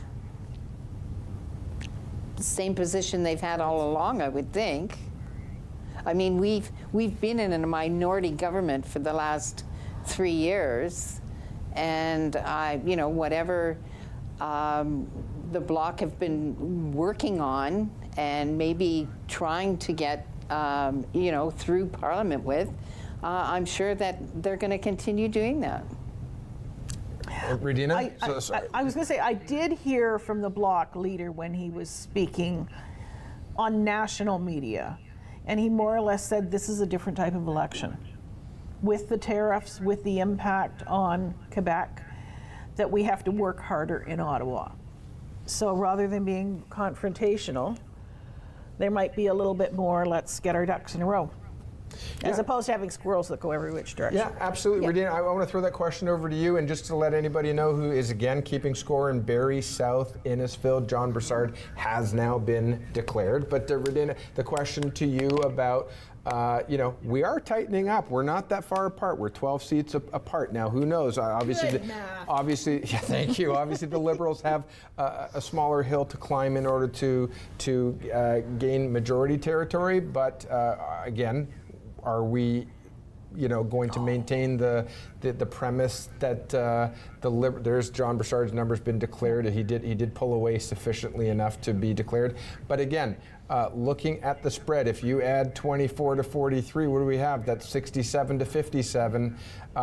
It's not enough. It's not the official numbers right now, but 157 to 167. Do you see the Bloc cooperating with the Conservatives, or do you see the Bloc cooperating with the Liberals to basically have a repeat of the last 4 years? Regina, that's over to you, if you feel like it. Sorry, this was directed at me.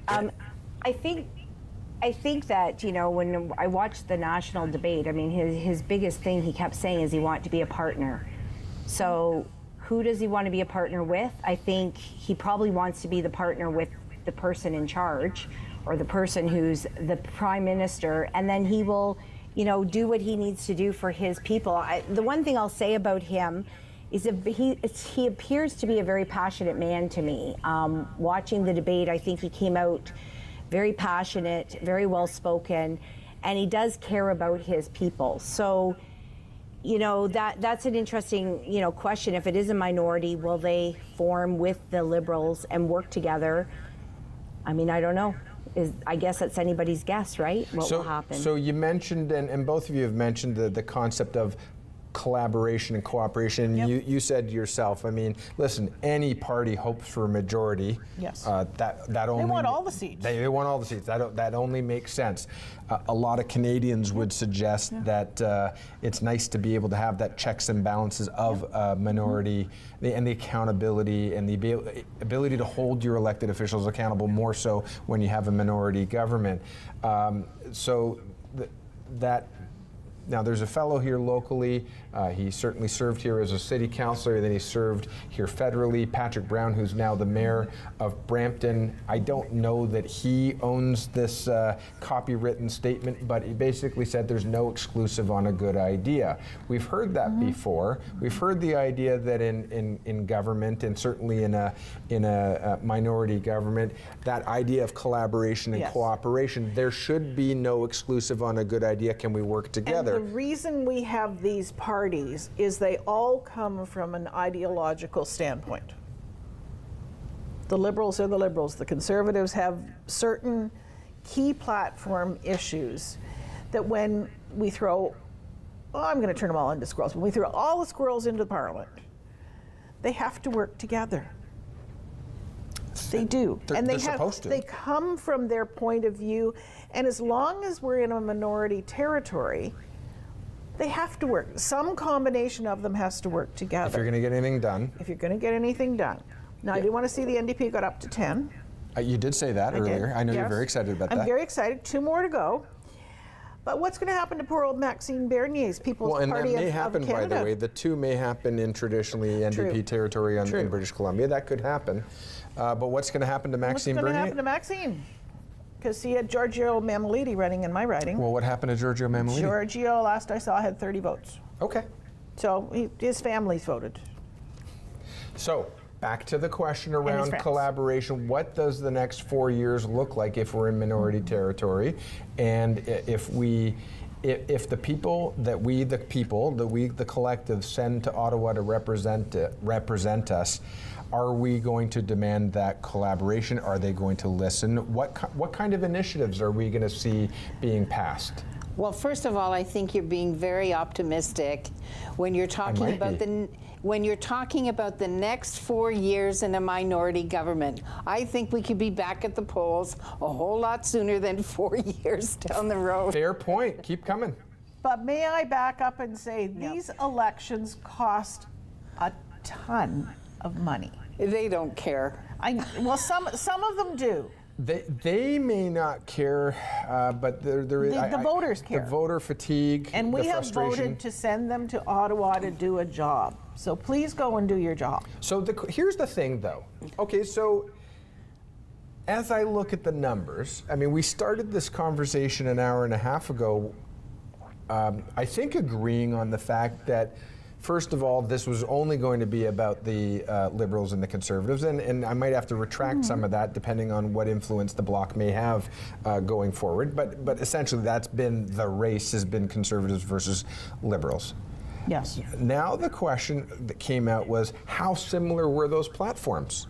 So were the platforms similar, but the difference was in how they would action those items? And what do the next 4 years look like? What do Canadians want from their government right now? I think they want to have a roof over their head. They want to have food on their table. They want to have a responsible government that doesn't put us much further into debt, because we countries are carrying massive debt.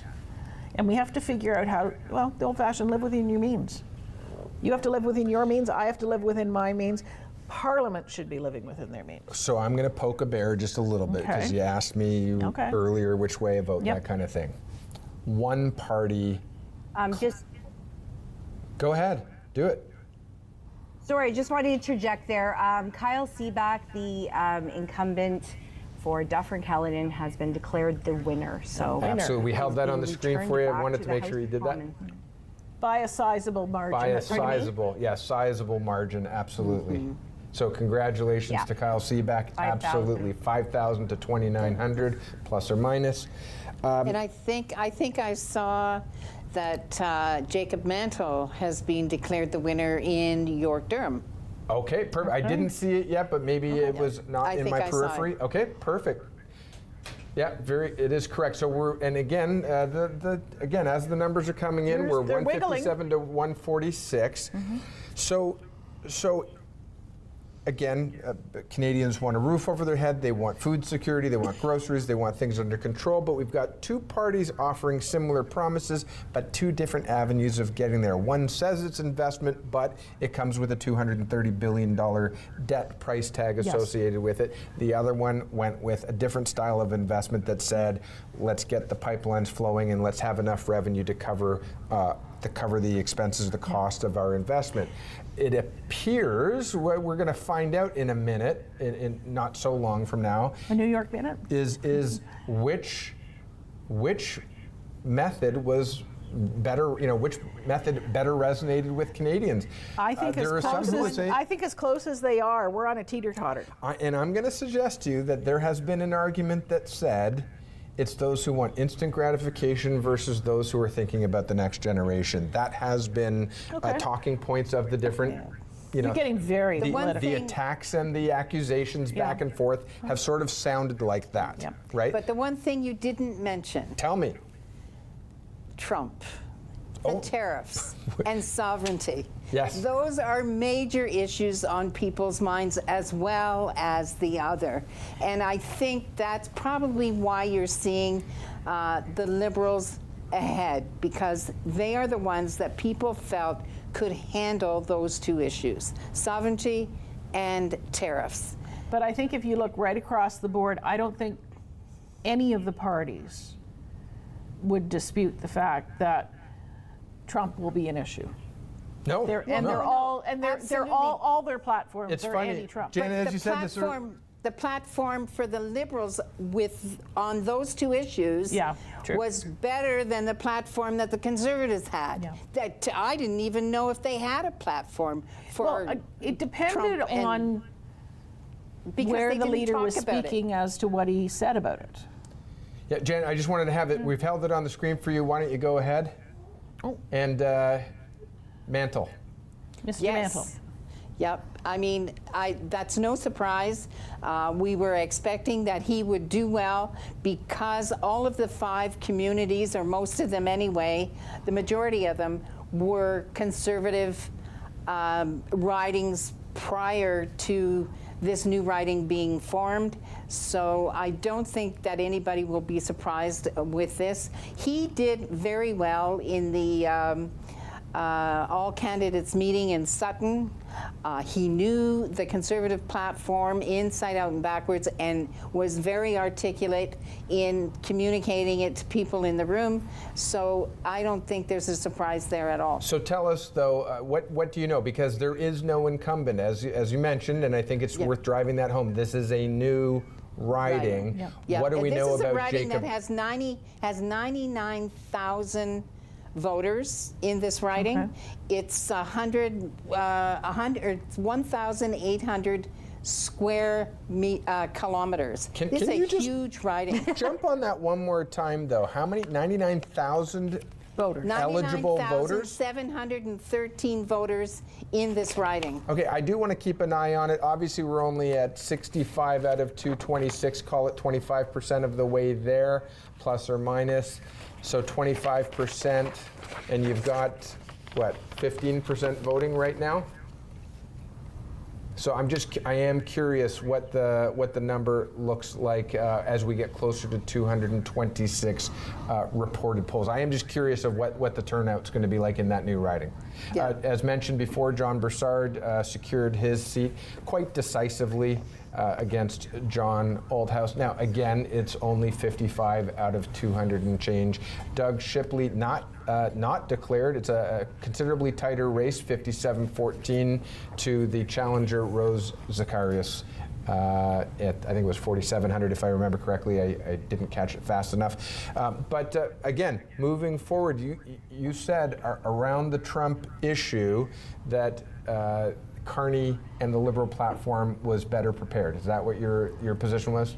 Yeah, I mean, you were talking about how the Liberals and the Conservatives platforms were not that far apart. But in the Trump issue, the tariff issue, the sovereignty issue, I felt they were miles apart. Okay, now one of them managed to mention, I think it was actually Poilievre mentioned something about opening up a base. Was it Iqaluit that he talked about, investing in Iqaluit, and was it doubling the size of our presence there? And Carney's response to that was investing in new equipment, new troops, new border security. I mean, I think Trump kind of has us running around. I think he's sort of got the scatter approach. Well, he has us running around because one day there's a tariff, the next day there's not a tariff. The tariff, the not tariff, the border security, the not border security, the opioid epidemic, the non-opioid. That's okay. And the other point was, crashing the market and then claiming the next day that we had the greatest increase in the markets in history. And in all honesty, he has just passed the 100-day mark in his term. He's done all of this in 100 days. Which just boggles my mind when I think about it. Mm-hmm. Now, there was the question about onshoring manufacturing, and in that same 100 days, he has secured, without sending out any troops, but really just through words and threats of tariffs and the impact that that's had on the markets, he's secured trillions of dollars of investment from the likes of Fortune companies like Apple and other manufacturers and microchip and et cetera, et cetera. But so the other thing the question is he doing his job is Trump's responsibility to do what Canadians want to do, or is he doing, in his mind, is he doing what he thinks he was elected to do? Being a good partner or not is a different question. He is doing. I think he firmly believes he's doing what he was elected to do. This was his platform. I don't remember him saying that he was going to annex Canada when he was campaigning. Absolutely. Yeah, sure. So he's not doing what he said he was. Well, except for that. Well, that's a biggie. What was that, Well, Regina? it's a biggie to us. It's a biggie to us. It's a biggie to the Americans too. They don't agree with him saying those things and doing that. No, there's lots of apologies coming our way, which is really nice. Yeah. Regina, what were you going to say? Sorry. Well, no, I was going to say I think there's a lot of influence that he's under, that he's getting. I don't know. I mean, what do I know? Are his opinions, are the things he's saying really his opinions, or are they coming in from other influential people? I mean, he's surrounded by a lot of very intelligent people with lots of money. So, but he's also, does he make the... He's already said, this is what I wanted to do in my first term, but I couldn't do it. There were too many. He didn't have the, He didn't have the people support around him who supported him in that fashion. Right. So this could have happened 8 years ago. And that's another quandary, but it's happening now. So he has always, when you read anything to do with Trump, he has always believed in tariffs. He thinks tariffs are the answer. You go back to the 70s. I do believe that tariffs. he has underestimated the willpower of Canadians when it comes to purchasing habits, when it comes to vacationing, and the billions of dollars that Canadians invest or spend doing their snowbirding, as you were talking about earlier. And I would hazard, I think I'm quite confident in suggesting that that impact is taking its toll and has been sort of instrumental in him sort of reconsidering the level of his tariffs. Well, I think the one thing that President Trump can believe in is numbers. And probably 3 weeks ago, I listened to an interview with the mayor of Scottsdale, Arizona. And he said, we normally have 400,000 Canadians that come down to Scottsdale for the winter and stay great periods.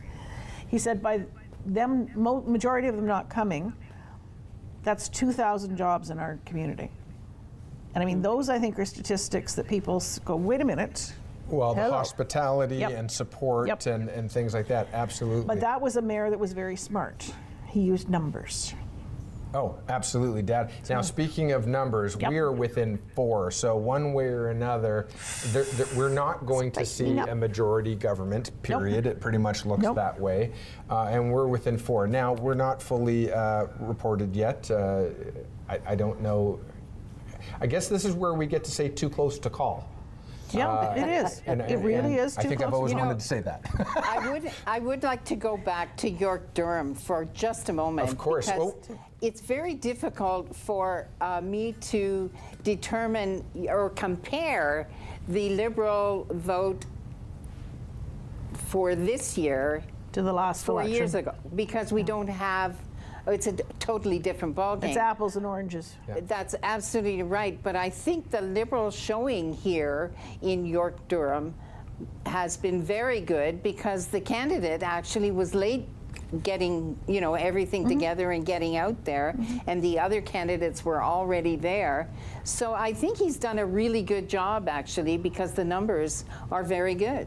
Now, let me ask you this question here. We are within 2 now, and again, we're going to start seeing, again, the East is done, Ontario's done, I believe, if I'm not, well, no, not Carleton, for example, and I don't know about Windsor, but, I mean, a lot, we're now heavily projecting, well, we're looking at the West Coast. Here's the question that I have, and sorry, just one second, I want to see what number's coming up just next so we can hold it for you.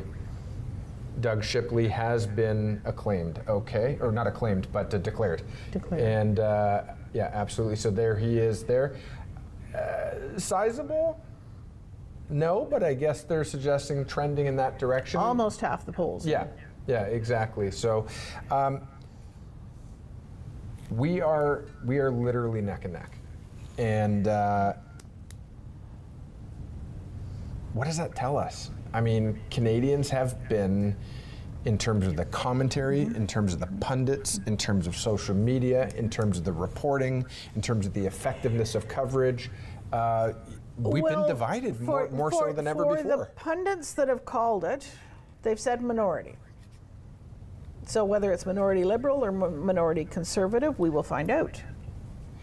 Does this mean, oh, they pulled ahead just a little bit. Again, I'm not going to get too excited every time it moves one riding or another. You do when it's the conservatives. Well, maybe. But the question is, though, is this... NDP 11. Does this mean that we're divided as a nation, or what does this number tell you right now?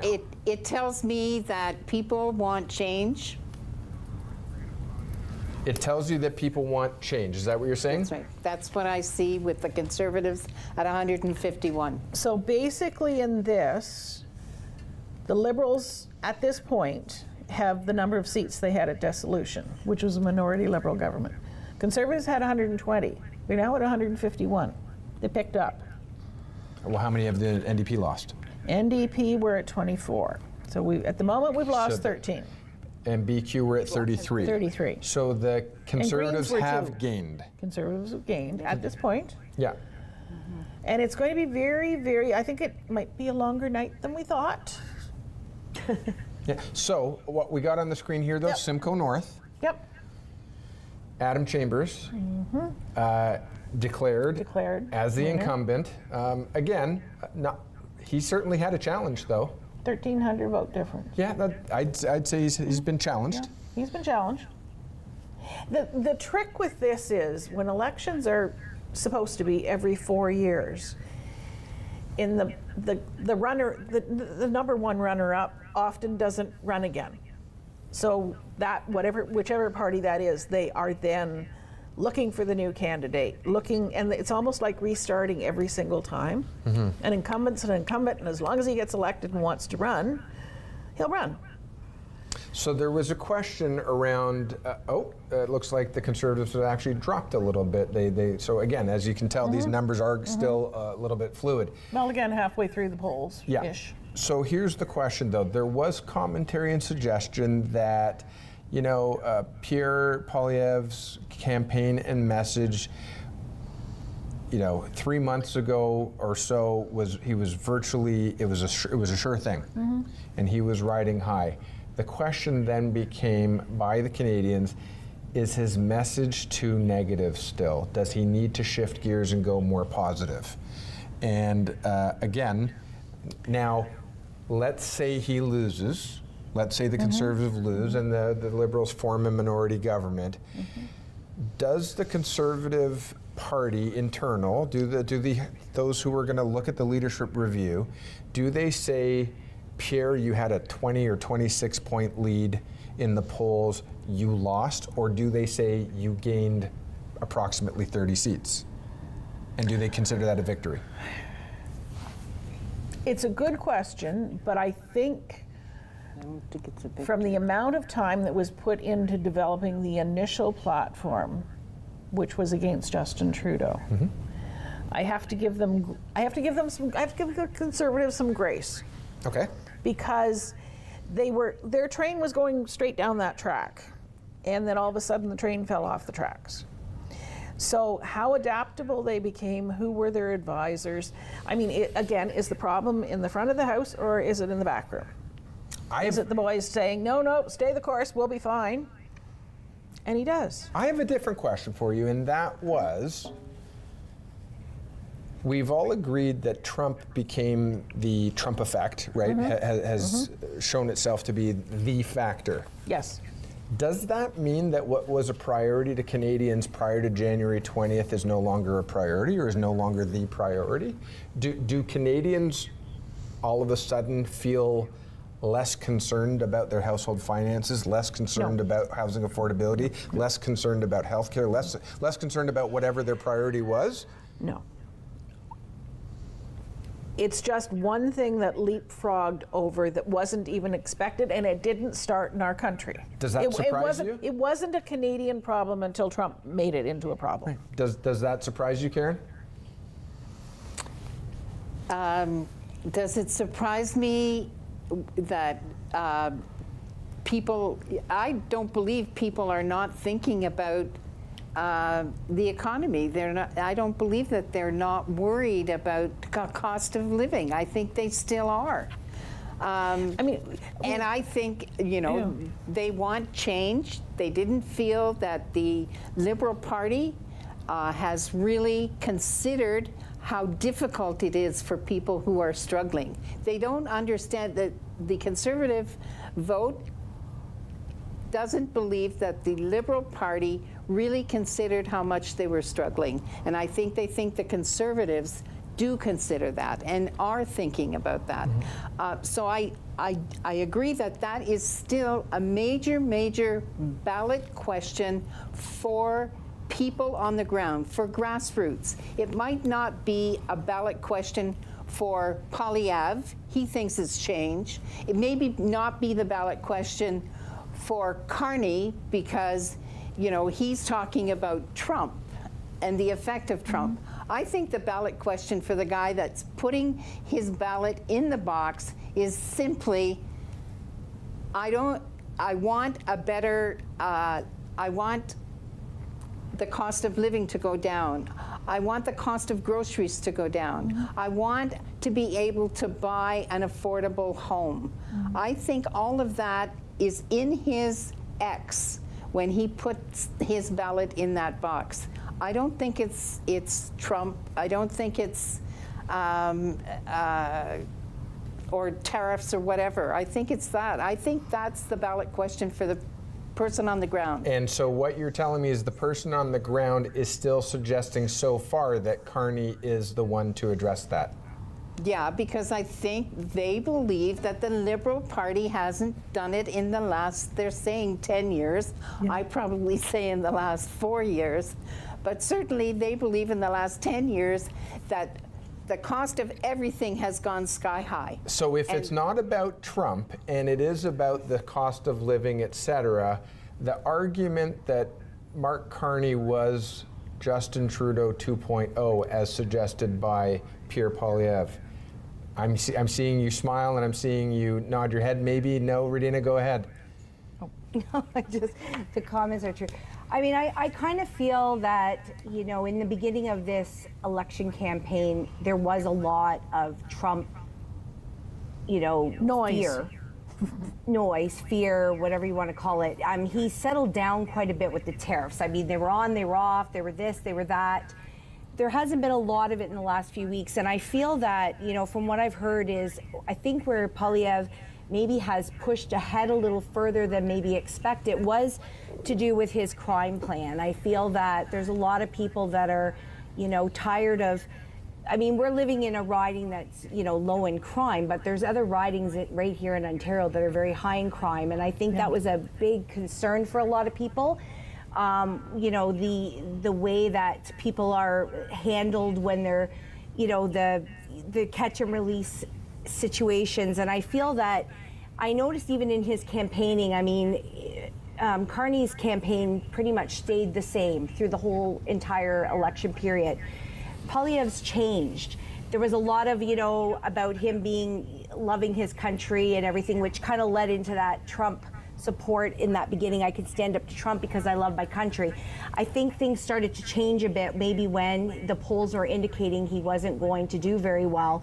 And if you noticed in the last few weeks, they started to pull him off all the campaigns. The campaigns for the Conservatives became more faceless from him. And there was different campaigning, and a lot of it went back to what Karen was saying about the change and about the Liberals being, the complaints of the last 10 years. So I feel that maybe these numbers have, when we see that the Conservatives are gaining more seats than what they had in 2021, something changed, and I think it changed in the last couple of weeks, and it was because of Trump toning things down a little bit more. And then this, from what I understand, this crime plan seemed to really resonate with a lot of people, especially, it'll be interesting to see what happens in the GTA. Let me jump in on that. The GTA is trending quite red, I believe, at this point. But a question that I have is, and I want to be fair to the Liberal Party, and I want to be fair to certainly Mark Carney, because I I didn't see a lot of what I'm going to suggest being advertised or showcased, but the Conservative Party was very, and I think rightfully so, quite proud of some of the endorsements that they achieved over the last few weeks. Certainly from labor unions, the IBEW endorsed them officially.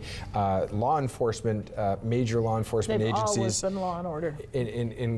Yes, Toronto Police Service and Barrie and Durham and a number of police services certainly supported. I don't know who supported in terms of political action committees and labor unions, et cetera, supported the Liberals. I don't know. I didn't see it being sort of spotlighted in their marketing. The one thing that we haven't talked about that was an issue, and I think that Poilievre's platform on this issue gained a lot of support, and that was immigration. The thought is that immigration has caused our healthcare system to break down. It's caused the housing issue, and he is one of the leaders actually that addressed that, and I think he got some support with that. Fair enough. Absolutely, he did get some support around that. Again, all parties, or both, I should say, parties and both leaders are talking about how they're going to address housing, how they're going to address, I believe, if I'm not mistaken, Carney even did mention that immigration got out of control and they needed to revise their strategy on that. Maybe that quelled some of the concerns of undecided voters. But again, we're within and around 10-point territory right now on the overall numbers. Again, a lot can happen going forward. Question being, actually one of the questions that I had, the COVID effect. The COVID effect, is that still relevant? Because some of the numbers that you're seeing in the new riding, some of the numbers that we're seeing in probably Barrie, Springwater, or Medante, some of the other ridings that were more traditionally conservative, now seeing some liberal influence there. That was due to migration, people wanting to move out of the GTA. In the GTA, new home starts are down 70%. Giorgio Mamali's got some Giorgio major Manuel, votes. he's got more than 30 votes. He's got 382. Well done. So again, back to the point though, is that housing is down. Housing prices are down. Now, what does down mean? Are they down because they're down, or are they down off of their hyperinflated values that came up during the peak? What is the impact in the GTA? Well, I think we have two things. We have we have the COVID effect where it shot up the prices. But COVID also has shot up the cost of every supply to build a house. So building them now costs more. So then selling them, the prices are up. So I'm not sure there's a really leveling factor yet. As long as, I mean, the one thing that I do bless our country for is we are rich in natural resources. If we tap them. If we tap them. We have oil, we have lumber, we have water. You know, we have a lot of potash too. Do Canadians believe that the carbon tax will remain at zero? There's an argument that said if we want to trade with the European Union, they have a requirement for carbon tax, accounting. Well, I think that's to be negotiated. And that's whoever's in power. So, okay, again, too early to say. Just so that we're aware, again, Poilievre's numbers are not there yet, and neither are Singh's numbers, so we'll keep an eye on that. Sorry, Radina, were you going to say something? No, I was just going to say I did get some numbers for Pierre Poilievre, and they said that at the moment he is trailing by 1,400 votes. But out of only That's 10 polls reporting so far, out of how many? 10 polls. Out of? 10 polls. Yeah, out of how many? Total? Oh, sorry, 266. So it'll be interesting. I wonder if we'll have numbers tonight for that riding, or whether it'll be, counting into the wee hours of the night and the numbers will be released Might be tomorrow. breakfast. Yeah, so here's the question. Let's say hypothetically he loses his seat. Does he remain on as leader, and does someone step down and he run in a by-election, et cetera, et cetera? What happens? To be determined. Oh, you think? No. I don't think. I think he's gone. You think he's gone? Okay. Yeah. Hard-hearted Hannah there. Well, here's a different question. Let me ask you this, because we've been talking about the Trump effect, and I think that it's relevant to do so. Let's talk about the Trump effect just slightly differently, and that is, had Harris won on January 20th, what would we be looking at today? A very different world. Okay, We wouldn't fair enough. we wouldn't have ever heard of a 51st state. Yeah. Our sovereignty wouldn't be challenged. Trudeau Yeah. may not have resigned. Yeah, but if she was elected and Trudeau did not step down, he probably would have lost. Because Yeah. I think Polyev had a strong enough Yes. platform I agree. to convince voters. And then he'd figure out how to work. Because you always have to figure your nearest partner, Yeah. you've got to work with them. Okay, And so share a board. had he stepped down and Carney was the leader and Harris was the president, does that There's a mean that whole we lot have of more ifs cordial there. relations? Sorry, Karen? There's a whole lot of ifs. Oh yeah, we would have had far more cordial. Would have had a Yeah. far more cordial. Yeah. Yeah. I think with whether it was the Conservatives or the Liberals elected here, we still would have had a more cordial relationship with the states. The Yeah, issue for is sure. Trump. The issue is That's no Trump. question. Yeah, I flowchart a lot of things. Yeah. Brittany, I'm Yeah. liking having this Yeah. conversation now. Just so that we're aware, the co-leader of the Green Party, Jonathan, and I'm going to get Pedno, has lost his seat. Oh no. Ooh, dear. However, Elizabeth May currently is in a fierce contest and is performing, Okay. And Maxime's out. winning handily, I think is the words that we're receiving. So yeah. Okay.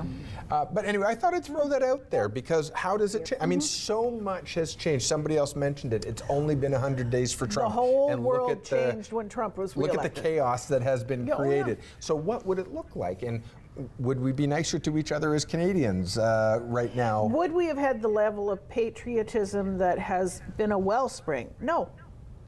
No. Trump brought that out in us. But here's the interesting thing. But is there a gall silver darn it, lining? we're proud of our country now. Is there a silver lining to this that we suddenly are having the conversation that we should have maybe had before around interprovincial trade barriers about looking at partnerships and relationships with the European Union and other world partners, partners. Is there a silver lining to this? Oh, that's all positives. Yep. There's always a silver lining. Sometimes you have to look a little harder, but I definitely think the level of patriotism that has been instilled in people who didn't even realize they were patriotic. We've always had patriots, but everybody, the elbows up, all the hockey analogies, everything works. I think it just made us look at our own country. I mean, when you talk about the snowbirds and different things, the number of people who this summer are going to travel their own country. They've never been down east. They've never been west. They've never been up to the Arctic. Radina? Well, I was going to say that. I said, I don't know if has anybody noticed the amount of tourism ads now for the East, even for New Brunswick, for Nova Scotia. Yeah. I mean, I actually just did a road trip a couple of weeks ago from Glace Bay. I flew into Halifax, drove to Glace Bay, came back. I've never been out that way before. And now I'm seeing all these commercials. So, I mean, we're investing money back into our country. We're talking about, I mean, even in the debate, there was a lot of talk about the buy local initiatives instead of, shopping for everything online that's, not in Canada, trying to source out Canadian products. I mean, there's a Facebook page, it's called Made in Canada, I believe. And there's about 14 million. Exploded. It's exploded, and there's a lot of Americans on there who are looking to purchase Canadian goods to support Canadians.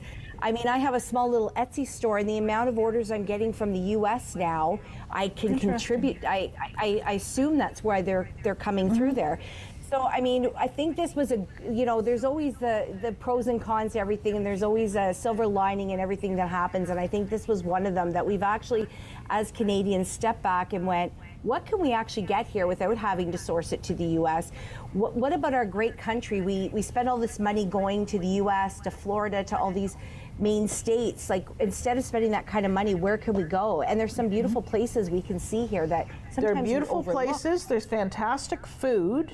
There's regional foods. Yes. We have the number of, parts of our province that you can go to, and there's some wonderful, like, go to Sudbury and there's the nickel. Go to Wawa and there's the big goose. Like, these are all Canadian things. But one thing I wanted to say, if I go way, way back, there was a member of Parliament, almost a lifer, in Perrin-Beatty, Conservative. He's brilliant. He's with the Chamber of Commerce, Canadian Chamber of Commerce until recently, I think. And I can remember going to an event that he spoke at as he was just regaling stories after he had just decided not to run again. And he was talking about different things, and somebody asked him a question. And was there something that he would like to have done when he was in power and in a position of having a budget that he didn't do? And he said, I thought about it too late. And he said, what I would like to do, and tell you how far back we're going, grade 13, every graduate from grade 13, I would like to buy them, offer them the opportunity to have a flight to another part of our country. Because the number of people who do not travel our country is phenomenal. Absolutely. Some people don't leave the GTA. Some people don't leave the North. I know people who haven't left Barrie. I can say I have been in every province and every territory and northern provinces. Perrin-Beatty is a phenomenal individual, by the way, and he doesn't get enough credit, as far as I'm aware. He's been But a major I thought, what a influence behind the scenes. phenomenal idea. We just need an entrepreneur to pick it up. Just throw this out there, and I'll ask you, Radina, if you have any thoughts on this, but the Liberals held a leadership convention. Mark Carney was the favored. Not only did he win, he obliterated his closest competition, and that closest competition was the former Deputy Prime Minister and Finance Minister. And my question to you is, what does her future look like? She is looking like she is going to be declared the winner in her riding. I think that's University Rosedale, if I'm not mistaken. My question is, what does an economist, I don't want to say self-proclaimed, an economist who is the Prime Minister, say to the leadership candidate that he defeated, who was the former finance minister, what does her future look like? Is she in cabinet? Is she not in cabinet? What does it look like? Depends on who those 162 Liberals are. Well, right now she's the transport minister. Go ahead, Radina. Sorry, I don't know what portfolio she holds now, but I mean, when he redid his cabinet, he put her in there. I mean, it was Karina Gould who did not get a space in his cabinet when he rejigged it. I don't know. I mean, I thought it was interesting that she lost as badly as she did. I think a lot of people assumed it was going to be a very tight race between the two of them. And I think that just spoke to maybe this swing of what the Liberal Party wanted to do. Maybe they wanted change. It sounded like they wanted change. It also appeared that they put a lot of trust in him to lead their party. I mean, I don't know. So traditionally speaking, you give your valiant opponent, you tend to give them a bit of a plum position for, I don't know, out of courtesy, I guess. Keep going. Well, I mean, I guess the thing is, we don't know why she made the choices she made. So, what does that mean about her as a MP, as somebody who works within the Liberal Party? So it's a hard question to answer because I'm not really clear on why she left. I mean, there's rumors and discussions, but what was the real reason? Was she just hoping to become Prime Minister? Is that why she did that? And then, what will her role be? Because like you said, she was the finance minister, so she's got this similar background, I guess, to Carney. So how does he, will he want that in his cabinet, or will he want her to do something different? Janet, from your perspective, did Liberal insiders see her as really the de facto Prime Minister under Trudeau? Was it Trudeau running as a figurehead, or was she stronger than people gave her? Was her role more prominent than people gave her credit for? Was she really the finance minister and the deputy prime minister and influencing the prime minister? And is that what the Liberal insiders wanted to get away from when they voted handily for Carney? And that question is directed To you. Oh, I thought you said Janet. I'm so sorry. You can't dock it. Okay, well, she is, or was, before the election, the transport minister. Right. Carney had given her that portfolio, and I thought for a woman that has her credentials, I just didn't think the transport ministry was fitting. I agree. I think she should get something, a plum position in his cabinet. She's really performed well as an MP, as the finance minister. She really did a good job in the leadership run.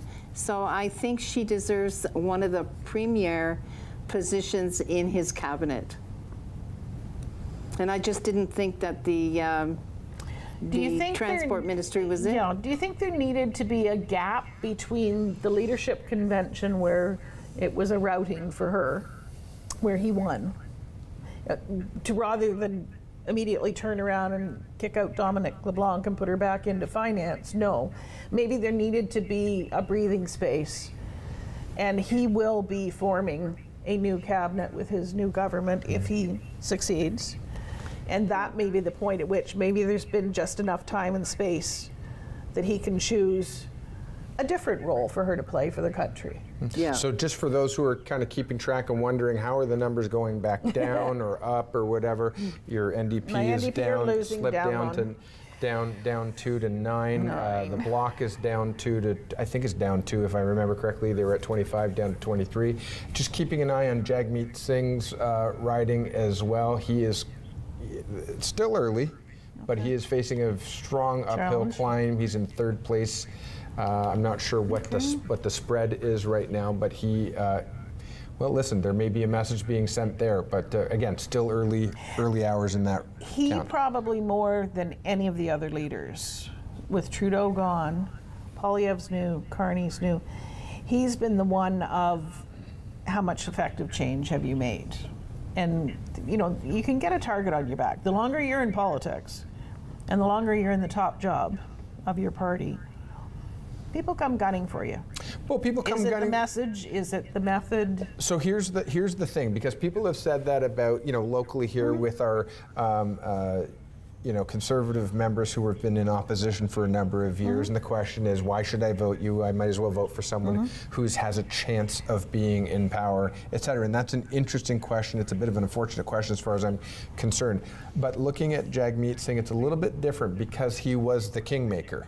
Yes, true. In this True. equation. So Yeah. the question is fair to say, what have you done? There Yes. are a lot of Yeah. people who have asked Well, that question of dental, Poilievre. The dental. But there are people who have Yeah. asked that question Yeah. of Poilievre. Yeah. What have you done? And I'm curious how much the electorate is familiar with the role of the leader, role of the king's Yeah. loyal opposition. Yeah. Your job is to question. Your job is to hold people accountable. Yeah. Your job is to run shadow cabinets, et cetera. Do you want to touch on the role of opposition a little bit? I don't know. I kind of think that the lines have been blurred. We have policy, is one lane. We have practical, which is what happens in the House, and then we have the ridings.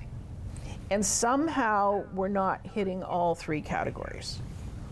And I don't know how to fix it yet. I'll keep thinking about it. But I really think that the opposition's role has always been to hold whoever is in power, hold their feet to the fire, make them keep their promises, and if not, actively work against them.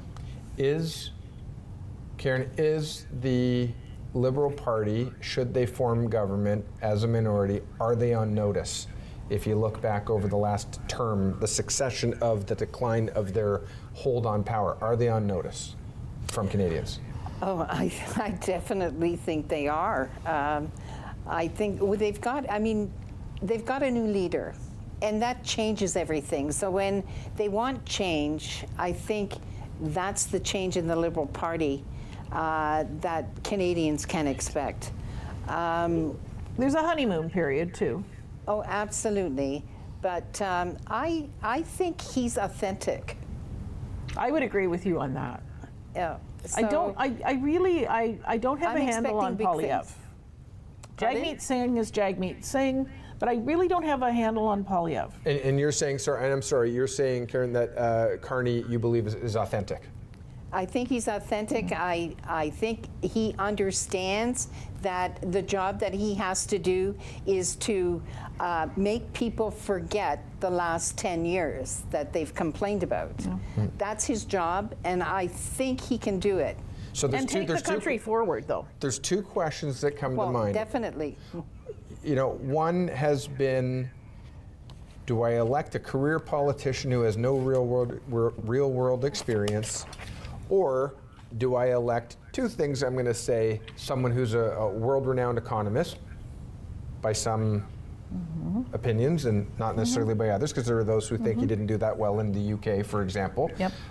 Again, left for debate of Canadians, but an economist and a leader of central banks with real-world experience who has no political experience whatsoever. And how has Carney performed? Obviously, right now it's a neck-and-neck race still. In interviews, in the debates, you say authentic.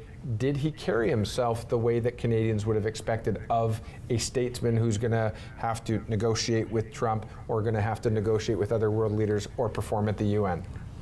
Well, I think the performance and the results right now have proven that he has, because the Conservatives had a 20-point lead before he came in. And now look where he is. So I think he's performed well. I think he delivered what Canadians were looking for. And I think the results speak for themselves. I also think it's very telling, and one thing he did after becoming the Prime Minister that really struck a chord with me, his first international visit, which historically has been to the US of A, he went to Europe, and he met with world leaders in Europe. That to me was like, okay, I've just turned the page, and I'm doing something for my country. So it's going to be interesting to see how he continues to lead by that example. So it's been a while since we've talked numbers here. Let's just have a quick look here. Dufferin, Caledon, True Blue. Yeah, Kyle Seaback has been declared, and that was quite handily, I think, if I just saw the numbers. Incumbent John Broussard, 24,000 to 15,000 over John Oldhouse. Barry Springwater Ormedante, maybe tighter. It's, again, 151 out of 222. I don't know if that's going to pull away more or not. We don't know. We'll see. But Doug Shipley has absolutely been declared as the incumbent. So congratulations to him and Barry Springwater Ormedante. And then, we're back to Kyle Seaback in Dufferin Caledon. We see 16,000 to 9,000. That's a pretty handy and decisive victory, even though it's only less than 50% reporting. Yeah, it's interesting. Yeah, absolutely. We just wait for those numbers to move again. Here, Simcoe Gray, Terry Dowdle. Again, maybe stretching a bit. Maybe tighter than he would like to, but stretching a bit. 27,000 over 22,000. The Liberal, a little less than 5,000. Yep. And we'll move that along in just a second for you. And Simcoe North. Again, probably tighter than they expected. Much tighter, considerably I would imagine. tighter than. And again, 140 ridings out of 220, polling stations out of 227 reporting. Again, yeah, probably tighter, but it is declared. So I don't know, is that going to be, when we see all 227, is there going to be a challenge there? When do we typically see a challenge of the results? I think within it's a if it's percentage? less, it's either a percentage or less than 500 votes between. Okay, so it'll be interesting to see. I mean, where we are right now. Go ahead, Karen, you wanted to say Between something? the top two. I just find it interesting that all of the ridings that each of us are looking at are all conservative ridings. And They always have been for there me. hasn't been an upset at all. Nope. No. It's the conservatives that were in are back in. No, but there hasn't been an upset, but I think we can say with confidence that they are targeted ridings, some of them. Certainly Barrie, Springwater, or Medonte is a targeted riding by the Liberal Party. I don't know about York Durham. I don't know about Simcoe North necessarily. Not really. But I mean, Terry Dowdall has been a very good member of Parliament. He has done his job within the riding. And I think he works at it every single day, and he's all for the riding. What I saw was each time that the page flipped was tighter than they were expecting. Yes. That the Liberals have really pulled in a number of votes and made it a real race. I'm still curious about the COVID effect, because that we saw migration, interprovincial as well as intra-provincial migration during that sort of 3 to 5 year period, unlike anything that we'd seen before. That was people wanting to have a parcel of land, get away from the congestion of the GTA. Yeah. We saw that across the country, and maybe immigration is a factor, but certainly the COVID effect of migration. We are going to, just so that we're aware, we are definitely suggesting that we're going to be in minority government territory. And two leaders are trailing. And there are a couple leaders who are trailing, absolutely. We are about 4 minutes away from wrapping up for this evening. We're not going to be sticking around long enough for Pierre Poilievre to figure out We might not know 4 till o'clock we're in the having morning. our Cheerios in the morning. We might not know, but I do want to give everybody a chance to give their closing thoughts, their final thoughts. Radina, give us a minute, your final thoughts, please. Well, it's funny. I was asked a long time ago when this started what my prediction would be, and I did say a Liberal minority. Yes, and you did. I think it was just because they had changed their leader to Carney, and I felt that people wanted to give the Liberals one more chance, maybe under a new leader, and I think that's the only reason we're seeing what we're seeing. I never thought that it would be a majority. I didn't think the voter confidence was there. So this doesn't really surprise me. What we're seeing is sort of what I had predicted at the very beginning of this whole change of leadership. Absolutely. And Karen, I want to give you an opportunity, and you made a prediction as well, and your closing thoughts for a minute? And I made the same prediction that it would be a Liberal minority government. Certainly, I'm not surprised by the results that I see on the screen. I do want to tip my hat to the candidates in York Durham, the ones that put themselves out there to, do the work. And honestly, it's a lot of work. And I want to thank them all for really putting themselves out there and doing it. They've done a great job. I congratulate certainly Jacob Mantle on becoming the first, The first, actually. absolutely. He goes down in history, absolutely. Yes, He's now the incumbent. Yeah, First exactly. incumbent for York Durham. So congratulations to him. Congratulations to all of the volunteers, all of the candidates. They've all done a tremendous job, and thank you very much for your service. Karen Wolf, well said. I think we all would echo that, and certainly I know I saw you nodding your head, Radina Montgomery. Thank you for that. Peggy Skelton. Penny. Sorry, Penny, excuse me. It's getting late, I know. I want to thank everybody who's ever volunteered to run, to work a campaign. Sometimes it's a thankless job, but it is a marathon. If you are committed to your candidates in your communities, it's a marathon. And it's not just financial, it's giving of your blood, sweat, and tears. and you do believe in the people that you're supporting. And only one of you is going to Ottawa, Only or one only is going one of to you is Ottawa. going to Queen's Park, only right. one of you is getting Yep. paid. Yep. You're doing it for love of country, for sure. And it's definitely, it's service. It's service above self. It really is. I think as a takeaway, though, I do echo all of the thoughts around, really educating our youth about their responsibility, that the value that they can and should bring to this equation. I will be the first person to say publicly on television and on YouTube, and it'll be engraved for time in memoriam. I was wrong, and I made a prediction of, and I had to be the outlier, I guess, but my prediction was a very slim conservative minority, and it was based on one factor, and that was I didn't know what the outcome would be of that silent majority, or those who hadn't answered the polls, or what was the impact of the advanced poll, because we all agreed, I think, that advanced poll meant some form of change. But I still want to did, know how many people voted. absolutely. I did predict a conservative minority. I do want to thank all of you. It's been a pleasure joining you this evening, Absolute and thank delight. you at home for tuning in and watching us. This is local. This is as local coverage as you're going to get on community television, and we should note a full sweep for Simcoe County, for York Durham, for Dufferin, Simcoe Grey. Dufferin, Caledon, every single one of our, in our coverage area was a conservative sweep, certainly as echoing congratulations to all the winners. And a thank you to the Rogers We gotta volunteers. go. We'll see you next time. Take care. Thank you.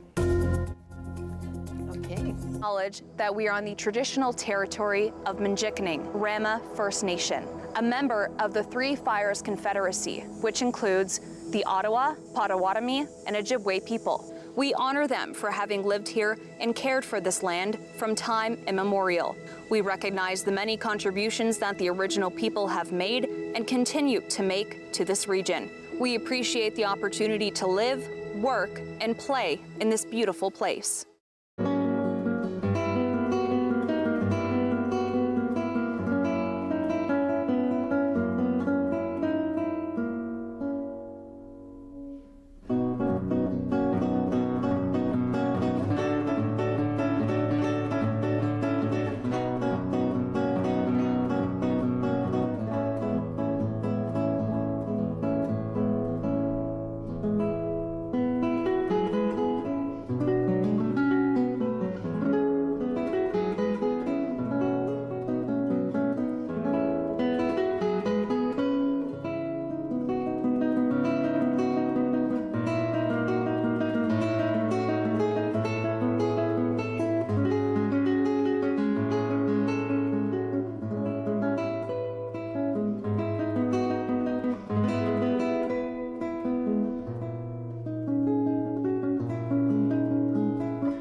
Enjoy Stingray music free on your mobile.